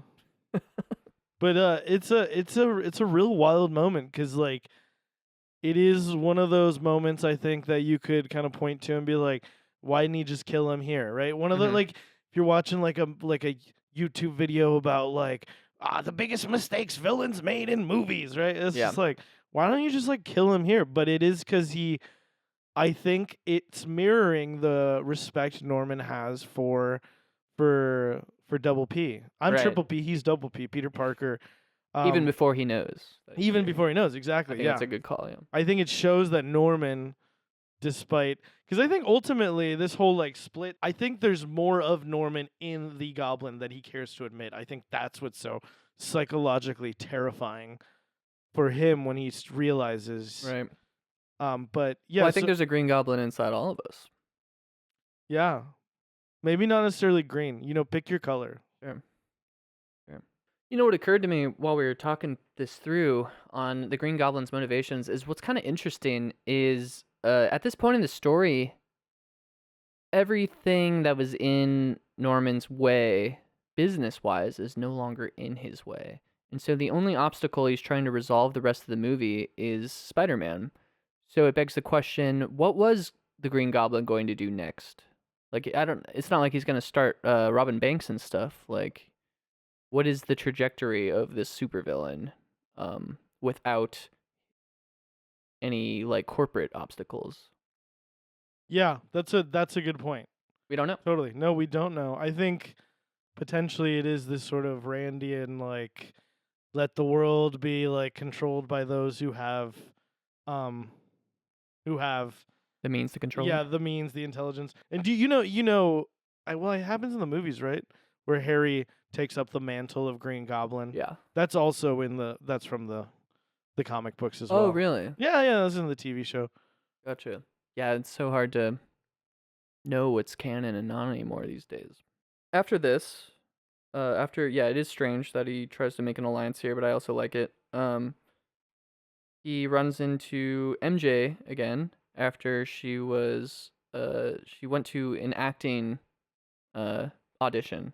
He shows up in a stalkery fashion. Yes, he does, and he tells her. He tells her that really he's cute, stalking. actually. Yeah. It is endearing. Yeah, because he says I was in the neighborhood, and then he says it took a train and 2 buses to get in the neighborhood, but yeah, and so this is. I think it's really interesting that we have the temptation of the Green Goblin right before, because I also think MJ does fit the like specific role of woman is temptress, not through her own volition. She's not trying to tempt him out of anything. But if my thesis holds, which is that this is a story about giving up what you want for duty and responsibility, he's going way out of his way. Like those buses, and well, he didn't actually catch a bus and right? In a train, right? Because he can just swing everywhere. Or maybe he still walks around like a normal person when he's doing his No, that's day-to-day. a good point, bro. I mean, come on. I would swing around. He has time management like problems, and it comes up throughout the movies, the series. Like a big part of, and I'm just gonna fucking do it here. I don't think he ever masters the two worlds. That's a thing about Peter Parker, is his constant struggle of trying to live in two worlds. Right. That is what, and I think that connects so well to the idea of like, of the themes of responsibility. Is that it is hard to squeeze all this shit in, you know? Yeah. I mean, I think it's interesting. Yeah, we're gonna get to all this later, but I do think there's two reads on that. There is the read that he doesn't become master of two worlds, which is the more kind of like typical way you would look at the story, or if you're trying to fit the hero's journey to it. The other one is that if the two worlds is a master of duty and responsibility, like Uncle Ben wanted you to be, and also, badass Spider-Man, he does kind of master both those worlds in that way. Yeah, for sure. I feel like in the movie there is this sort of moment of him coming into himself where there is that. But I think that ultimately what's interesting is that it happens, but it also doesn't. Yes, exactly. Also, knowing the way that the movies Go. continue to go, it is really kind of funny that this is like, Yeah. it is such a big moment, and it feels like it, and it is. And I mean, I would have to rewatch to remember how they. You mean the big moment being the ending when he rejects MJ? Yeah, for sure. And but yeah, I don't really remember how the rest of it goes. But it is kind of funny that later, then he's like, "No, I'm gonna be with her." I can make it work. Yeah, it does kind of take away from some of the weight that I like about this ending. But we'll get to the ending. But this is the part where she's laying it on real thick. It feels like. Oh, yeah. And she's like, it's really sweet that you came here to like see how my performance went. Like, that's really touching. Which would be really touching, especially if it went really badly, and then you see this kind face showing up. Yeah. But she is saying, like, there is this like heavy implication. She's like, oh yeah, like kind of like, oh, like Oh, does she ask like, why are you so interested in me? Is that this scene or is that later? She might say something. Because there is some part where she's fishing. She's like, are you interested? Yeah. Oh yeah. He's asking about how things are going with her and Harry, and she's like, sorry, none of my business. And then she's kind of like, oh yeah, opening it up to be like, oh, it could be your business. So I think at this point she's catching feelings, right? And maybe when she started catching feelings was their last interaction outside the restaurant. And then she says, which I was like, oh my god, Hachi Mama. She goes, gotta run, Tiger. I'm like, damn, dude. Come on, Peter, go for it, bro. She just called you Tiger, dude. Yep. It kind of means something. Yep. And then we get his second saving of her. Yeah, like and also it just immediately starts like raining. Yeah. Super hard. Yeah. I wrote down for this, I have to say, this part looks really bad. Really bad. Yeah, I don't know if it was Netflix. But it looks so digital and like gross when I was watching it. Again, I think it might be the bit rate on Netflix. Yeah, I ended up watching it on YouTube because I needed a higher tier account on Netflix or something. What? Yeah, I don't know. I guess that's new. Wow. Well, Netflix, don't contact us for product placement. Or give me a free higher tier account. Yeah. We are titans in the podcasting industry. We have, my mom listens to this show. Well, not yet, but she probably will. Yeah, once we're done editing that first one. She probably won't finish the episode, but she'll turn it on at some point. You tell him, Tiger. Dude, I think I'm catching feelings. We get the iconic upside down kiss, which is very steamy, very hot. MJ cheating on Harry though, kind of shitty. Way sexier than I remember it being. Yeah. I thought it was a simple like mask down, little like lip to lip action. No, it's full on make out. They're like fucking making out. Yeah, they go for it.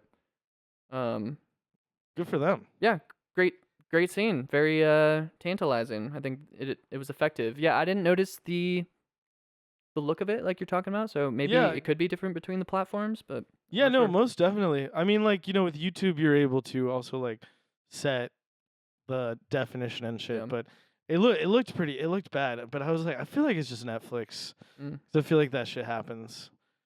Fucking pisses me off. I'm trying to fucking appreciate some film over here, dude. And you're sandbagging my fucking quality? Next up, we got saving people from a fire. Very classic superhero move. You gotta save my baby. Yeah. Yeah, that woman's really going for it, that actor. Yeah, what was she doing? What do you mean? Like, What was she? Why was she acting that way? no. Like, why did she leave her baby alone in her house? Yeah. I was wondering. I had similar questions, but hey, maybe the babysitter ran out or something. Dude, I don't know. No. This is now the Nitpickers podcast. We're gonna talk about this for the next hour. She is shirking her responsibility as a parent. No, I'm just joking. But yeah, it's great. He fucking goes in there, gets the baby, and she's like so thankful. And then the cops are like, and you see the firefighter just like staring at him in awe. Yeah. And then the cops come up on him and are like, "Stop! I'm gonna fucking arrest him! Stop him!" And then Right. they hear the cry from inside. Right. And the cop tells him to go, and he says, "I'll be here when you get back." And Spider-Man goes, "I'm not coming back." Yeah. Which I love. I love this moment too. Just very simple, but like, both reflecting how society is being completely unfair with him, while showing why it's so unfair because they need him to go do this thing immediately after. It's just like the, just a really like clear way to make you sympathetic towards Spider-Man's situation of like the way society's looking at it. And we didn't talk about this with the Green Goblin temptation scene, but that is his spin, right? Is that look at the way they're talking about you in the papers, look at the way they see you. They see you as a villain even though you're trying your best, and no matter how hard you work, you will still be the weirdo, freak, criminal to them. Yeah, which really appeals to Peter's sort of outsider feelings. Yeah. I felt it was a little like Psycho-esque, this scene where it's like the Green Goblin draped in like a shawl, and it kind of reminded me a little bit of like the reveal of like Norman Bates as his mother. Yeah. I wonder if there's something there. Probably not, but it is also kind of funny, I like how it's goofy. I like it when like supervillains do funny things. Yeah, like that. It's a really weird way to try to get him. Like he had to find a burning building, or maybe he started the fire. Yeah, of course. Oh, I didn't even think of that. Yeah. He's a maniac. Yeah, you're right. He started the fire and then waited for Spider-Man to come. That's pretty wild and kind of cool. Yeah. Oh, this is the second time, I believe, the music cuts out during kind of dramatic action sequences in this fire here. Again, very effective.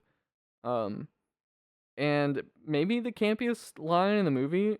I don't know. It just stuck out to me a lot. I think Green Goblin says to him, "Are you out or are you in?" And Spider-Man says to him, "It's you who's out, Gobby. Out of your mind." So goofy. Yeah, that feels very feels straight out of the comic book, right? Yeah, it feels very very Spider-Man. Yeah. He also does the Neo lean back in this scene. Yeah. That's 2 tallies for the Neo lean back. And I love that this is all happening theoretically on Thanksgiving. Oh, is it the same day? Oh, yeah, because he goes to Thanksgiving he's still right bleeding, afterwards. Yeah. Unless he's like a hemophiliac. Yeah, that's a good point. Yeah. Is that the right disease I'm thinking of? Where your blood shoots out a lot. You don't have enough platelets. Yeah, sounds good. Science Corner with Fredo. Hello, I'm Dr. Fredo, and when you bleed, blood comes out. I thought, dude, the fucking the droplet on the of blood. Yeah, so he comes back to the apartment. In the bedroom looked a little silly. It looked a little goofy. But again, it's a comic book movie. I liked being in a time where it's a comic book movie. Let's be silly. Now it's like, this is a comic book movie. Yeah. But it's gritty. Well, yeah, that's what I was saying. Just like I think it rides that campy, sincere line very effectively. It does. It really does. Does a great job of doing that, I think. 100%. So yeah, now we have our awkward Thanksgiving dinner. Yeah, the tension of him getting back too is really great. Like where Yeah. they hear him like slam against the building and go in through the window. I also like This is where it clicked for me that they were living together too. Like I don't know if they made it clearer oh, they before. do. They say it at the graduation. He's like, "My dad has that spot set up for us or whatever." Oh, okay. Yeah, it's set up. Um but when Norman Osborn walks in, so this is wild. They were just fighting each other, beating the shit out of each other, and they Mm-hmm. both show up at the same I place. love that. And That Norman feels like Osborn, classic comic book. he Right? goes, "Sorry, work was murder." Oh, good, good stuff. Fucking so dumb, but I love it. I love it too. Sorry, work was murder. Um, and I think this is just the amount of like, could you? I love that it's a Thanksgiving dinner because I think everyone can relate to the awkward Thanksgiving dinner, and you have like so much drama between these characters. Yeah, even before Peter shows up, I had a note about the way Norman Osborn looks at Mary Jane when he first meets her. Mm, He like kind of like gives her like an up and down and kind of like, like he gets uh, through the cipher. he has like a lecherous Yeah, sort of like vibe to him. yeah, yeah. He's turned into a gross little goblin man. Yeah. The You know, the part where when she says, "Oh, Peter, you're bleeding," the line that he says pretty good impression. has always like lived in my head for some reason, where he says that he got clipped by one of those bike messengers. Yeah, I like always have thought about that, and you've like always thought about that line. I think about it a lot. Yeah, I don't know why. Huh. I'm just like, dude, how many people get clipped by bike messengers? Yeah. Like that. Wow. Yeah, it is a strange lie. And I think that's a great example of why, It's a very New York lie. yeah, but also maybe not like the most believable lie given like the cut and what it looks like. But I don't know. I guess you could just get hit by a bike messenger and fall over and I don't know. A little goofy, but Yeah. Yeah. Oh, yeah. Because that's what he's saying. What I always pictured was that a part of the bike cut him, but that's what he says, that he like he fell. he gets clipped and falls. Yeah. Yeah, and it wouldn't look like that at all. Yeah. But I kind of like that because he should be ready for these kind of questions, but he's still kind of getting used to living this Yeah. double life. And I like bad liars in movies when it's on, well written. Yeah, Harry's desperate for his father's approval. This is kind of the breakup between MJ and Harry. Norman chews her out basically, and it's like she's just like basically a gold digger. Yeah, and it's done in that way where he's saying all this shit outside the door, but obviously they can all hear what they're saying. Yeah. He's like, "Wow, Harry, way to stand up for me." Yeah, and then she calls him a creep, and Harry says that creep is my father.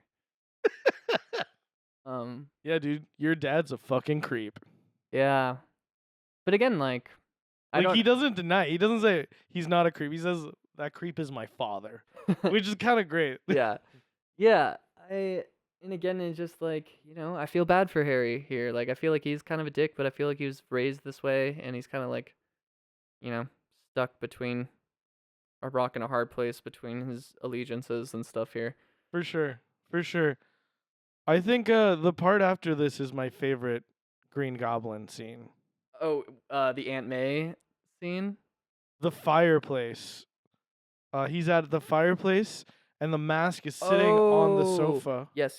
Thank you. And Before he Aunt May. crawls And towards the mask, he's and saying, they're going, I can't do it because Yeah. he's realized. Yeah, we didn't mention that. He realized that that Peter Parker is Spider-Man during Yes. Thanksgiving, and that's why he leaves. Yes, we also didn't mention like the moment that he realizes. Oh no, it's the mirror scene is where he realizes that That he is the Green Goblin. That he is the Green Goblin.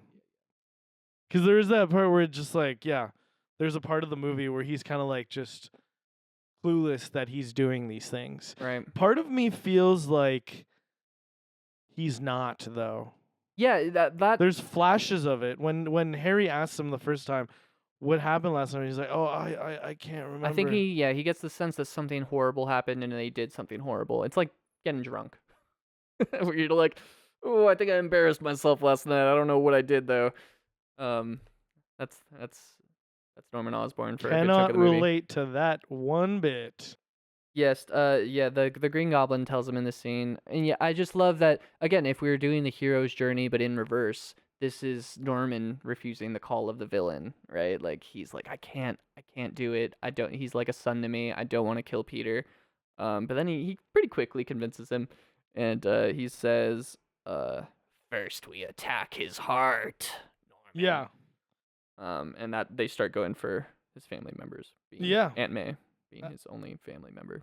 Yes, yes. And I think when you first hear that, you think, oh, Aunt May. And then later on, there's the realization that, like, oh no, he's going to go after fucking Yeah. Mary Well, Jane. at this point, he's not aware Yeah. that Peter has feelings for Yeah, yeah, yeah. Mary. Yeah, the scene where he busts in on Aunt May while she's doing the Bible verse, I'm like, this is so Yeah. over the top, and Finish it! yeah, he makes her From evil! deliver us from evil. It's so over the top, but like fun and great, I guess. And this is yeah, Peter rushes to the hospital. He realizes that the Green Goblin knows who he is. Then he has that conversation with Mary Jane. Yes, and I which love this is scene. uncomfortable I for loved me it. to watch. It's sweet. I like it, but it's, dude, like, just, imagine you're talking to someone and they're saying that stuff to you. It feels very like, wow, like Are really in love with me. you're really in love with me. Yeah. No, it's definitely ham-fisted. But like, again, I think it works because of the context of the movie for me. Like, it doesn't seem like natural. It's not like it doesn't work. It just makes me uncomfortable. It's Sure. like one of those times where I'm like, oh, I'm like embarrassed for him that he is. If she was not into him, then I would definitely feel that. But this is what she wants to hear at the moment. I think that's why it would felt so endearing to me, is that she's so like into it. I think there's definitely like. I think there's definitely a different way to, like, in that real life situation, to approach answering that question that she asks. He basically is like, when I look in your eyes, like, it's a lot, dude. Yeah. No, I wrote down some of it.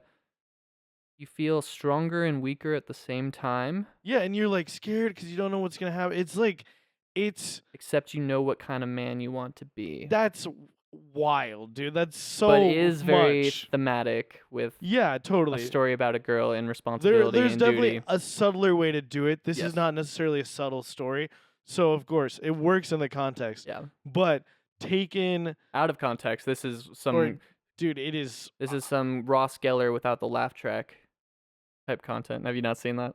Oh, is that's the Friends character? Yeah. For people who haven't seen this, it's very funny. Look up Ross Geller without the laugh track, and it's just like him coming across as a complete psychopath, and it's really good. So yeah, I could this line delivery and this monologue in a different film or in a different scene out of context is way too much. This is what happens right before he tries to tie her up and put her in his basement. Yes. Yes. Harry walks in and sees that they were holding hands, which, like I guess the way they play it off, where they act like he just caught them doing something, would make you suspicious of what's happening. But the man's mom was just attacked by aunt was just attacked by a supervillain and is now hospitalized. Isn't that crazy that his friend is holding his hand next to the hospital bed? This is one of those classic like visual shorthand that in like real life doesn't feel as sinister. And I think it's just efficiency, right, of storytelling. Yeah. And I like that. I think almost immediately after that it cuts to it's Harry and but before this, you see Aunt May is listening and she smiles. Oh yeah. That really I feel like sells it a lot more for me, is like that sort of like her like, wow, he's actually finally getting close to telling her how he feels. Yeah. And then after this, we see fucking Norman and fucking and Harry talking. They're both dressed all in black. And this is when I made that note about the like casting of them as father and son. Mm.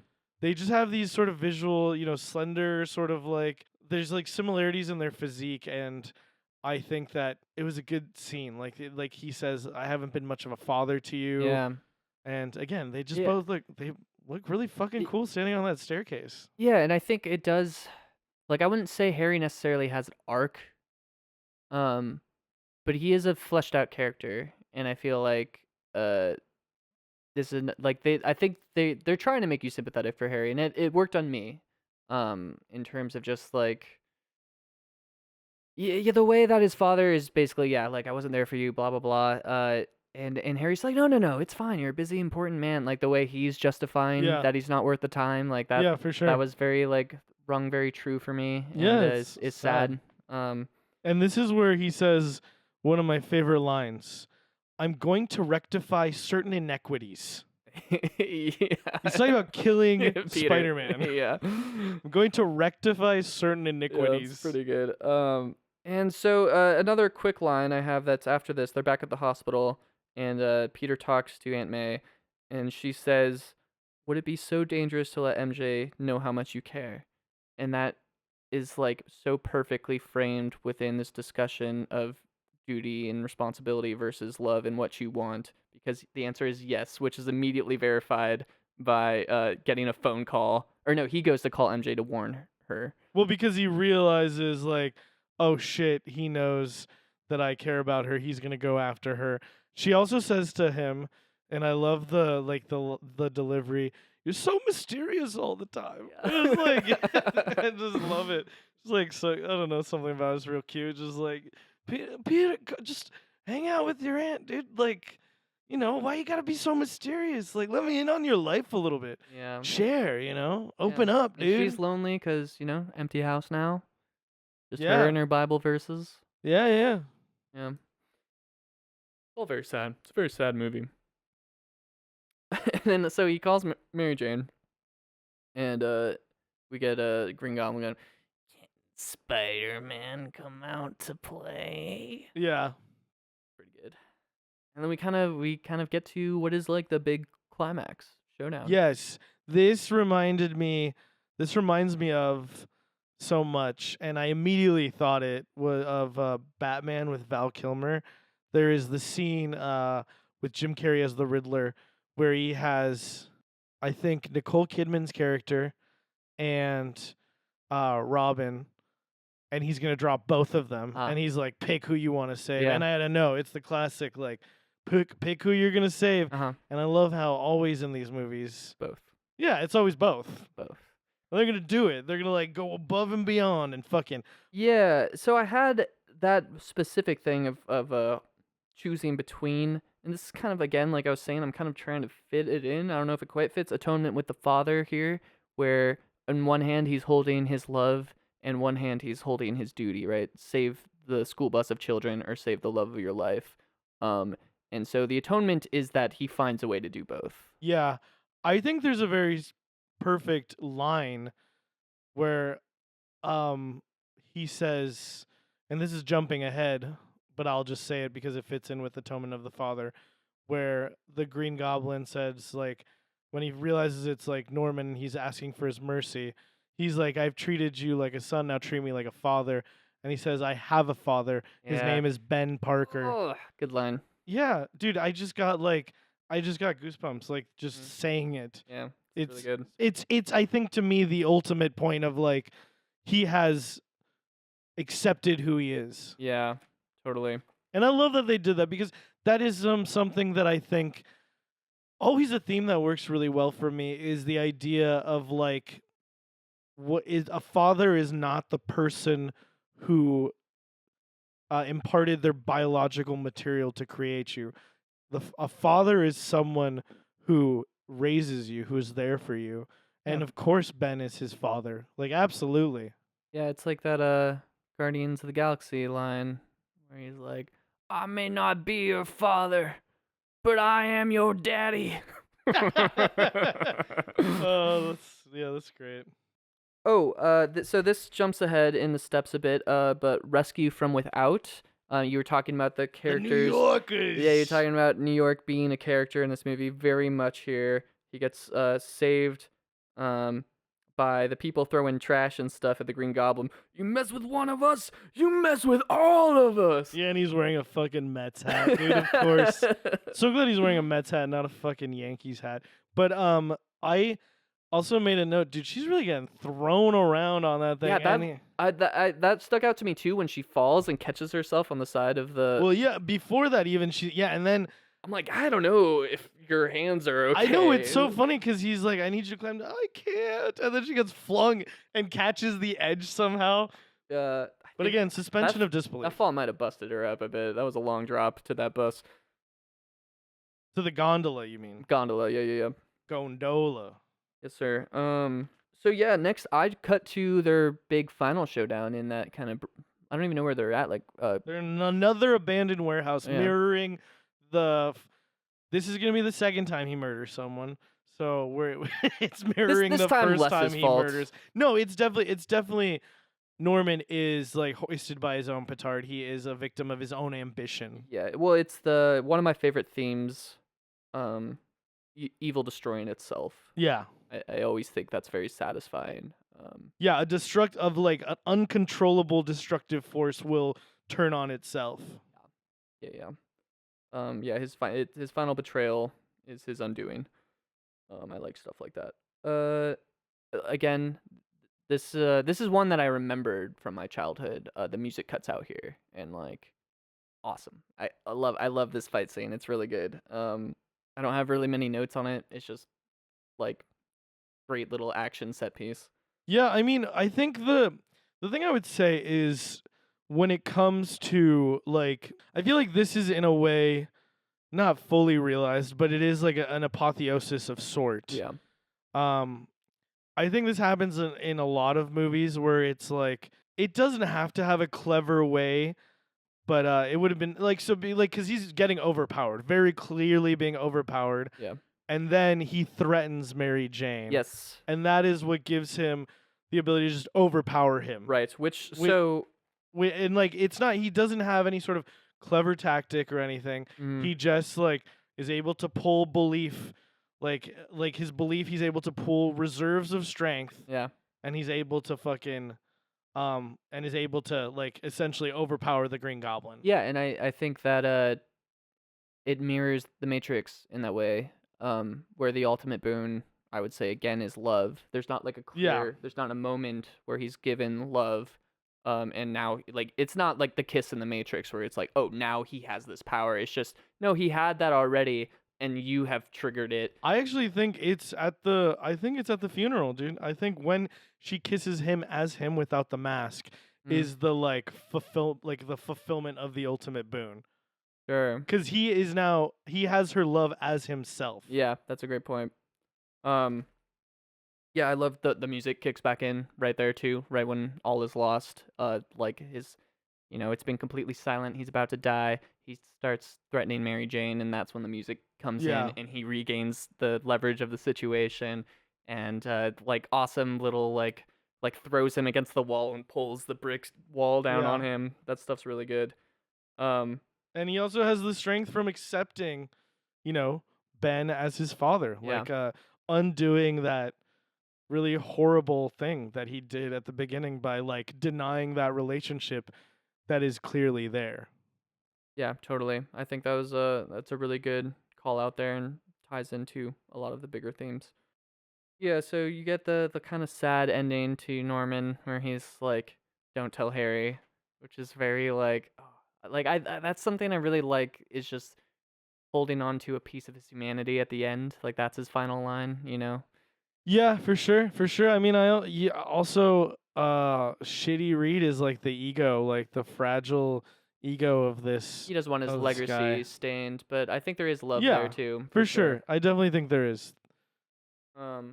He's a complicated guy. 100%.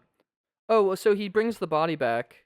And Harry sees him. Yeah, and Harry sees him. I threw this down as the magic flight where he flees from Harry.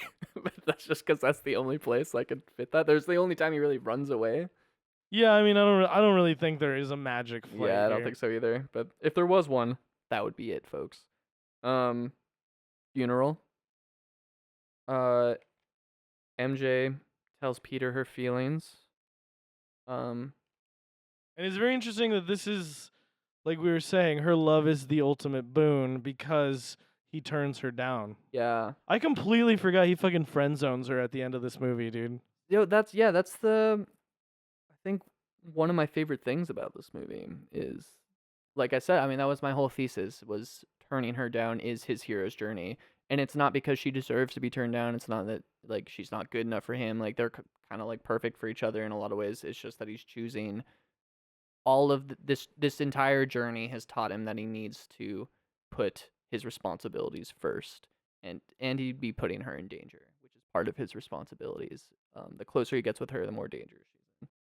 Yeah, I mean, there's an argument to be made that it's like already like it's too far gone, and I think that is what the realization that is made throughout the telling of this story. Maybe in the comic books, I think, or in the show, I do think there is this sort of like him realizing like ultimately like she's always gonna be in danger. But it is funny like knowing that they're gonna end up together.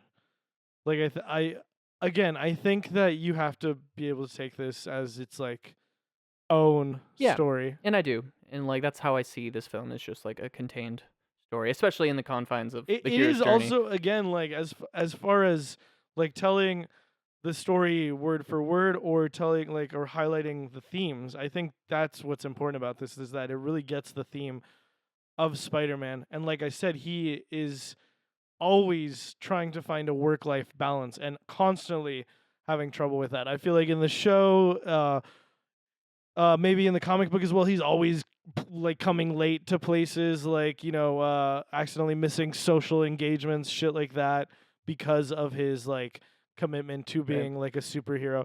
So there is like this thing that it's like, oh yeah, this is his ultimate responsibility, but there are other things that he is sort of having to, and I think that's a great lesson. Is like when you are choosing this as your number one priority, you're putting other things like by the wayside, like your social life and shit like that.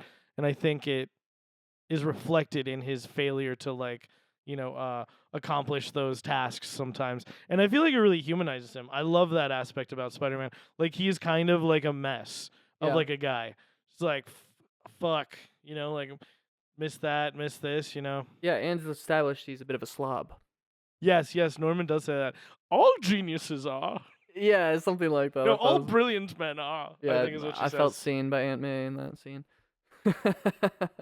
um, yeah, yeah, I'm with you. I'm a big fan of the bittersweet ending. And it really delivered on that for me. Because you want them to be together.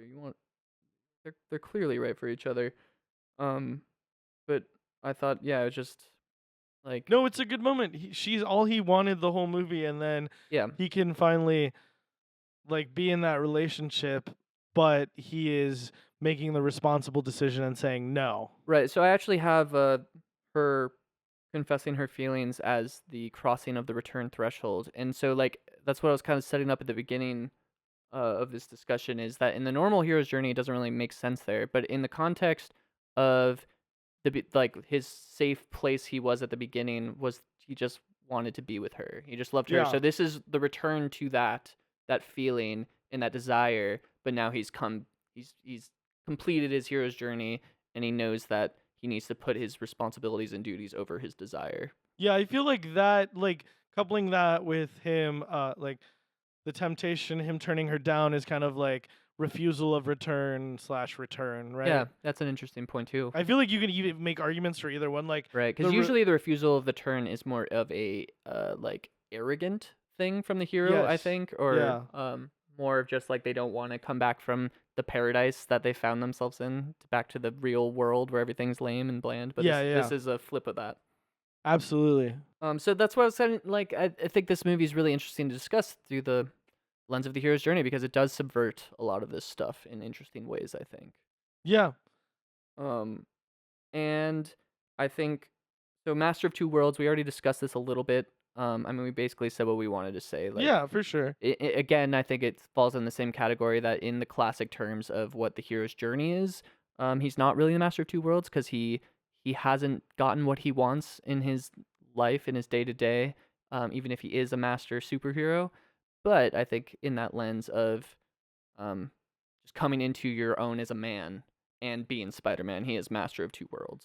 Yeah, I think there's an argument to be made. I think it's more impactful to me that he uh, refuses the opportunity for mastery in a way to focus on being a master of one world. Yeah, that's a good point too. Um, and so the final step of the hero's journey is freedom to live, and I wrote down not having the freedom to live is Peter's journey. Yeah, absolutely. That's the thing too. I thought about that with the freedom to live part. Is like, no, he has these responsibilities that he is bound to. This identity. And there's parts in the like there are parts in Spider-Man where in the show at least, I think in the comic book as well, where he like considers not being Spider-Man anymore. Like that's like a thing. Yeah, well, it happens in the third movie, right? Yeah. He stops It being does. That's Spider-Man true. for a while. True, and then he dances. He dances. Everyone loves that scene. I don't think anyone had a bad thing to say about that. We watched it without sound the other day. Oh my gosh, you guys. Okay, that's another thing you guys have to look up without sound is Tobey Maguire dancing without sound or without music. I think, yeah. Yeah, and there's it's no music while it's he's so doing the good. dance It's scene so in the third awkward. movie. I loved it. Yeah, and I wrote one last little thing here, which is after they kiss, and Peter walks away from her. MJ has this moment where she kind of like touches her lips. Oh yeah, like she has realizes he's Spider-Man. yeah. Does that come up in the second movie immediately, or like? I think it comes up at some point. Okay, but yeah, like I hadn't clocked that in my previous viewings, or Bro, at least like, I forgot about it's it. funny because he's talking to her, and Yeah. he's like, "MJ, you gotta blah blah blah." It's like, dude, how do you not know that that's his voice? Yeah, too? I mean that's a common thing with superhero stuff in general. No, or- not Batman. Well, Batman, yeah. Well, it Batman depends on does your a different version. voice. Depends on your version of Batman too. Like sometimes he just talks like. Yeah, Bruce like Wayne. George Clooney is literally just George Clooney. Michael Keaton does a little bit of a, right? I think so. Yeah, it's been a long time. I'm trying to the animated version. Does he kind of goes, or does he? No, I think he the just talk? animated one he's just like the same voice the whole time. Yeah. Well, that was Spider-Man, Alfredo. Yeah, dude, it's wild. There's so many Spider-Man movies too, like now. Like to the point where they've commented on it in the movies themselves. Right. Very interesting. yeah. I haven't seen the newest. Across the Spider-Verse and all that. Yeah, I haven't seen the newest Tom Holland ones. I just saw like the first one of those. Same. I saw the first one and I liked it a lot. Yeah, I liked it a lot. I kind of feel like I might even tonight watch some more in the series, or maybe some of the. I haven't seen the other Spider-Verse movies, but yeah, man, I love Spider-Man. He's just like a really relatable guy. Like at one point, May says, "You're not Superman," and he like chuckles, and he chuckles, and what's funny is that, well, I kind of am, but no, you're not. Like that's what's so awesome about it. Yeah. He is so human. Flawed, yeah. And he's not like Bruce Wayne with Yeah. no parents. Like I'm just an orphan. Like, I mean, like eventually you find things that are vulnerable for. Well, I mean, he is an orphan, but you know what I mean. But like Spider-Man, just it just he's just so part of the world. I feel like. Yeah. Well, I'm a big fan. I definitely both after watching The Matrix and this one, I was like, I kind of want to turn on the second one, and I felt that even stronger with this one because I remember the second one in this trilogy being especially good and maybe even better than the first one. But Bro, I was like, oh, that's right, Alfred Molina. And let me just say really quickly, full name Alfredo Molina. He is so fucking good in that second one. yeah, Yeah, I might just watch that instead, dude. Doc Ock. I love Doc Ock so much. yeah, you'll have to send me some texts if you're watching it. For sure. Absolutely. Last thing I want to say about the movie, I love how they, you got the fucking Hero by what's their fucking fuck? Nickelback.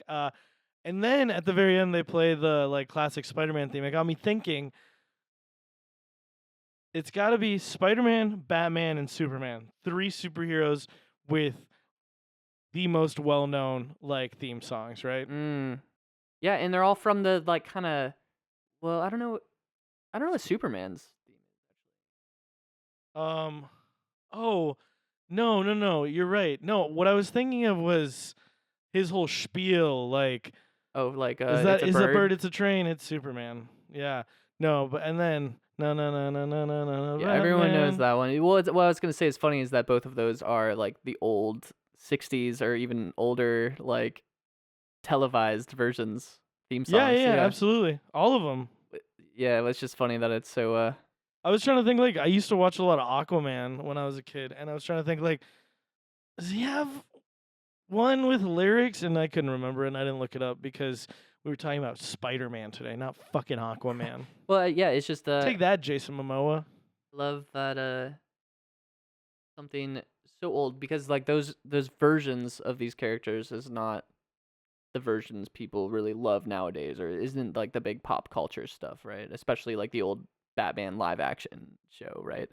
But I love that like that little piece, that relic, that the little theme songs like still iconic. Yeah, yeah, they're great.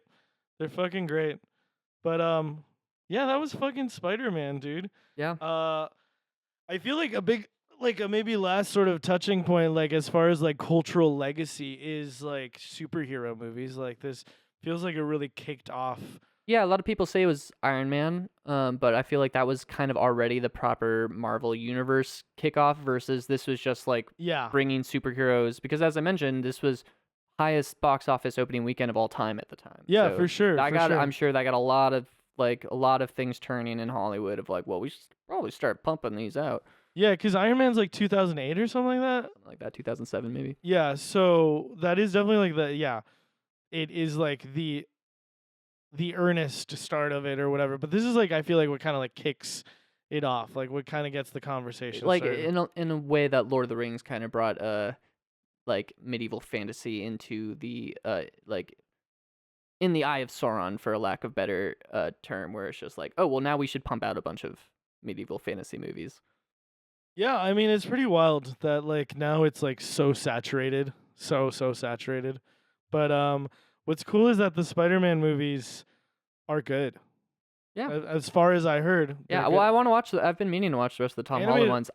animated The ones are really good. the Andrew Garfield ones. I was working at a movie theater at the time when one of those was out, and it didn't look great to me. Yeah. I don't think I heard much buzz around them, but maybe That I'll one get was around to it and see Andrew this. Garfield with friggin' Emma Stone, who feels like very like Kirsten on Dunst. the nose pick for MJ. Because Kirsten Dunst isn't naturally a redhead, I don't think. Yeah, I think Emma Stone I believe. yeah. I think you're right. Oh, who They kind of cares? remind me of each other. That's why I was thinking. Oh, really? Yeah, just a Oh, little that's bit. interesting. Just a little bit. Um, Oh man, we gotta watch Bring It On for something, dude. I've never seen it. People are good at stuff. Foreshadowing of our Or a high school one of our movie or favorite some shit. categories.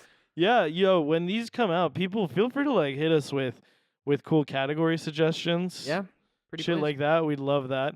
I think we've gotten to the point in the show though where we need to One quick do a thing. little bit of foreshadowing. One quick thing. I would like last time we kind of said what our trinity, if you will, of our favorite performances was last time. You don't have to give a trinity. You can give however many. Like, who do you think's your standout performance in this? We already said it, dude. Well, Willem Dafoe probably. Is that? No, J.K. Simmons. Yeah. J.K. Simmons for sure.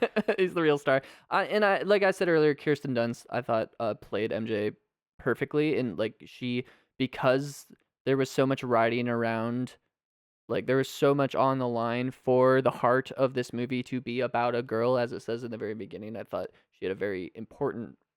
She had to be the soul of what was earnest in this film, and I thought she did that very well. I think there's a lot of like I think a lot of that sort of what would you call it? It's like not those like super noticeable things. It's just like a lot of consistent believable acting in this movie. And I think that's what it requires to be executed. And then the emotional moments are well done as well. Set up well, shot well, acted well. I think that I think all around I really loved performance from everyone. All the extras doing all the fucking like asides for the interviews where they seem to be being interviewed by the news about Spider-Man. All of those were great too. Super fun. I think as far as like range, definitely fucking Willem Dafoe for sure. I loved him. I was really pleasantly surprised by Tobey Maguire and Kirsten Dunst in this movie. I think they brought a lot to it as well. But yeah, J.K. Simmons is the most fun one for sure. Oh yeah, real star of the show. Last question. Last time we also both agreed on an S tier ranking for the Matrix. Where would you rank Spider-Man 2002? I'll go first. I think it is a solid B tier.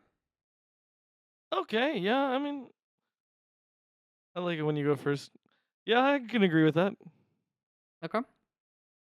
Well, I think that's all we have for you folks. Next time, we're gonna watch Finding Nemo. Yeah, which I haven't seen like since I was a kid for sure. And even then, I did own that on DVD as well, but I think I only watched it like once or twice. So I'm gonna call you out, dude. You said you were the least excited for this one. out of our hero's journey movies, Out of yes. the 4 that we're doing, Yeah. he said he was the least excited for this. But and I was like, really? Because I'm really excited for this one. I mean, I'm excited to for see all of again. them. I'm excited for all of them. I don't know if I could quantify which one I was least excited for. Yeah, they're just all so fun and well, this one's just gonna be so different. I like that. Like, well, it will and it won't. We'll see. I can't wait. I'd like, in terms of again looking through the lens of how it fits into the hero's journey. It's like like with Spider-Man, I could at least remember like the plot enough from like okay, I could see like these certain things and points and like things with this fits in. And with Finding Nemo, I'm like I remember the call to adventure, and then there's definitely a hero's journey there. But I think you're gonna be curious. super pleasantly surprised. I'm excited. I think you are gonna come back and be like, you're gonna be a Finding Nemo fan. Well, I hope so. An FNF. Anything else for our dear listeners before we sign off? Well, that's Connor. I'm Alfredo. I like to. I'm gonna do a couple quick plugs. Follow me on social media at Fredo Rips. Check out my band. We're called Laminate. That's LLAMINATE on Instagram. Thanks, guys.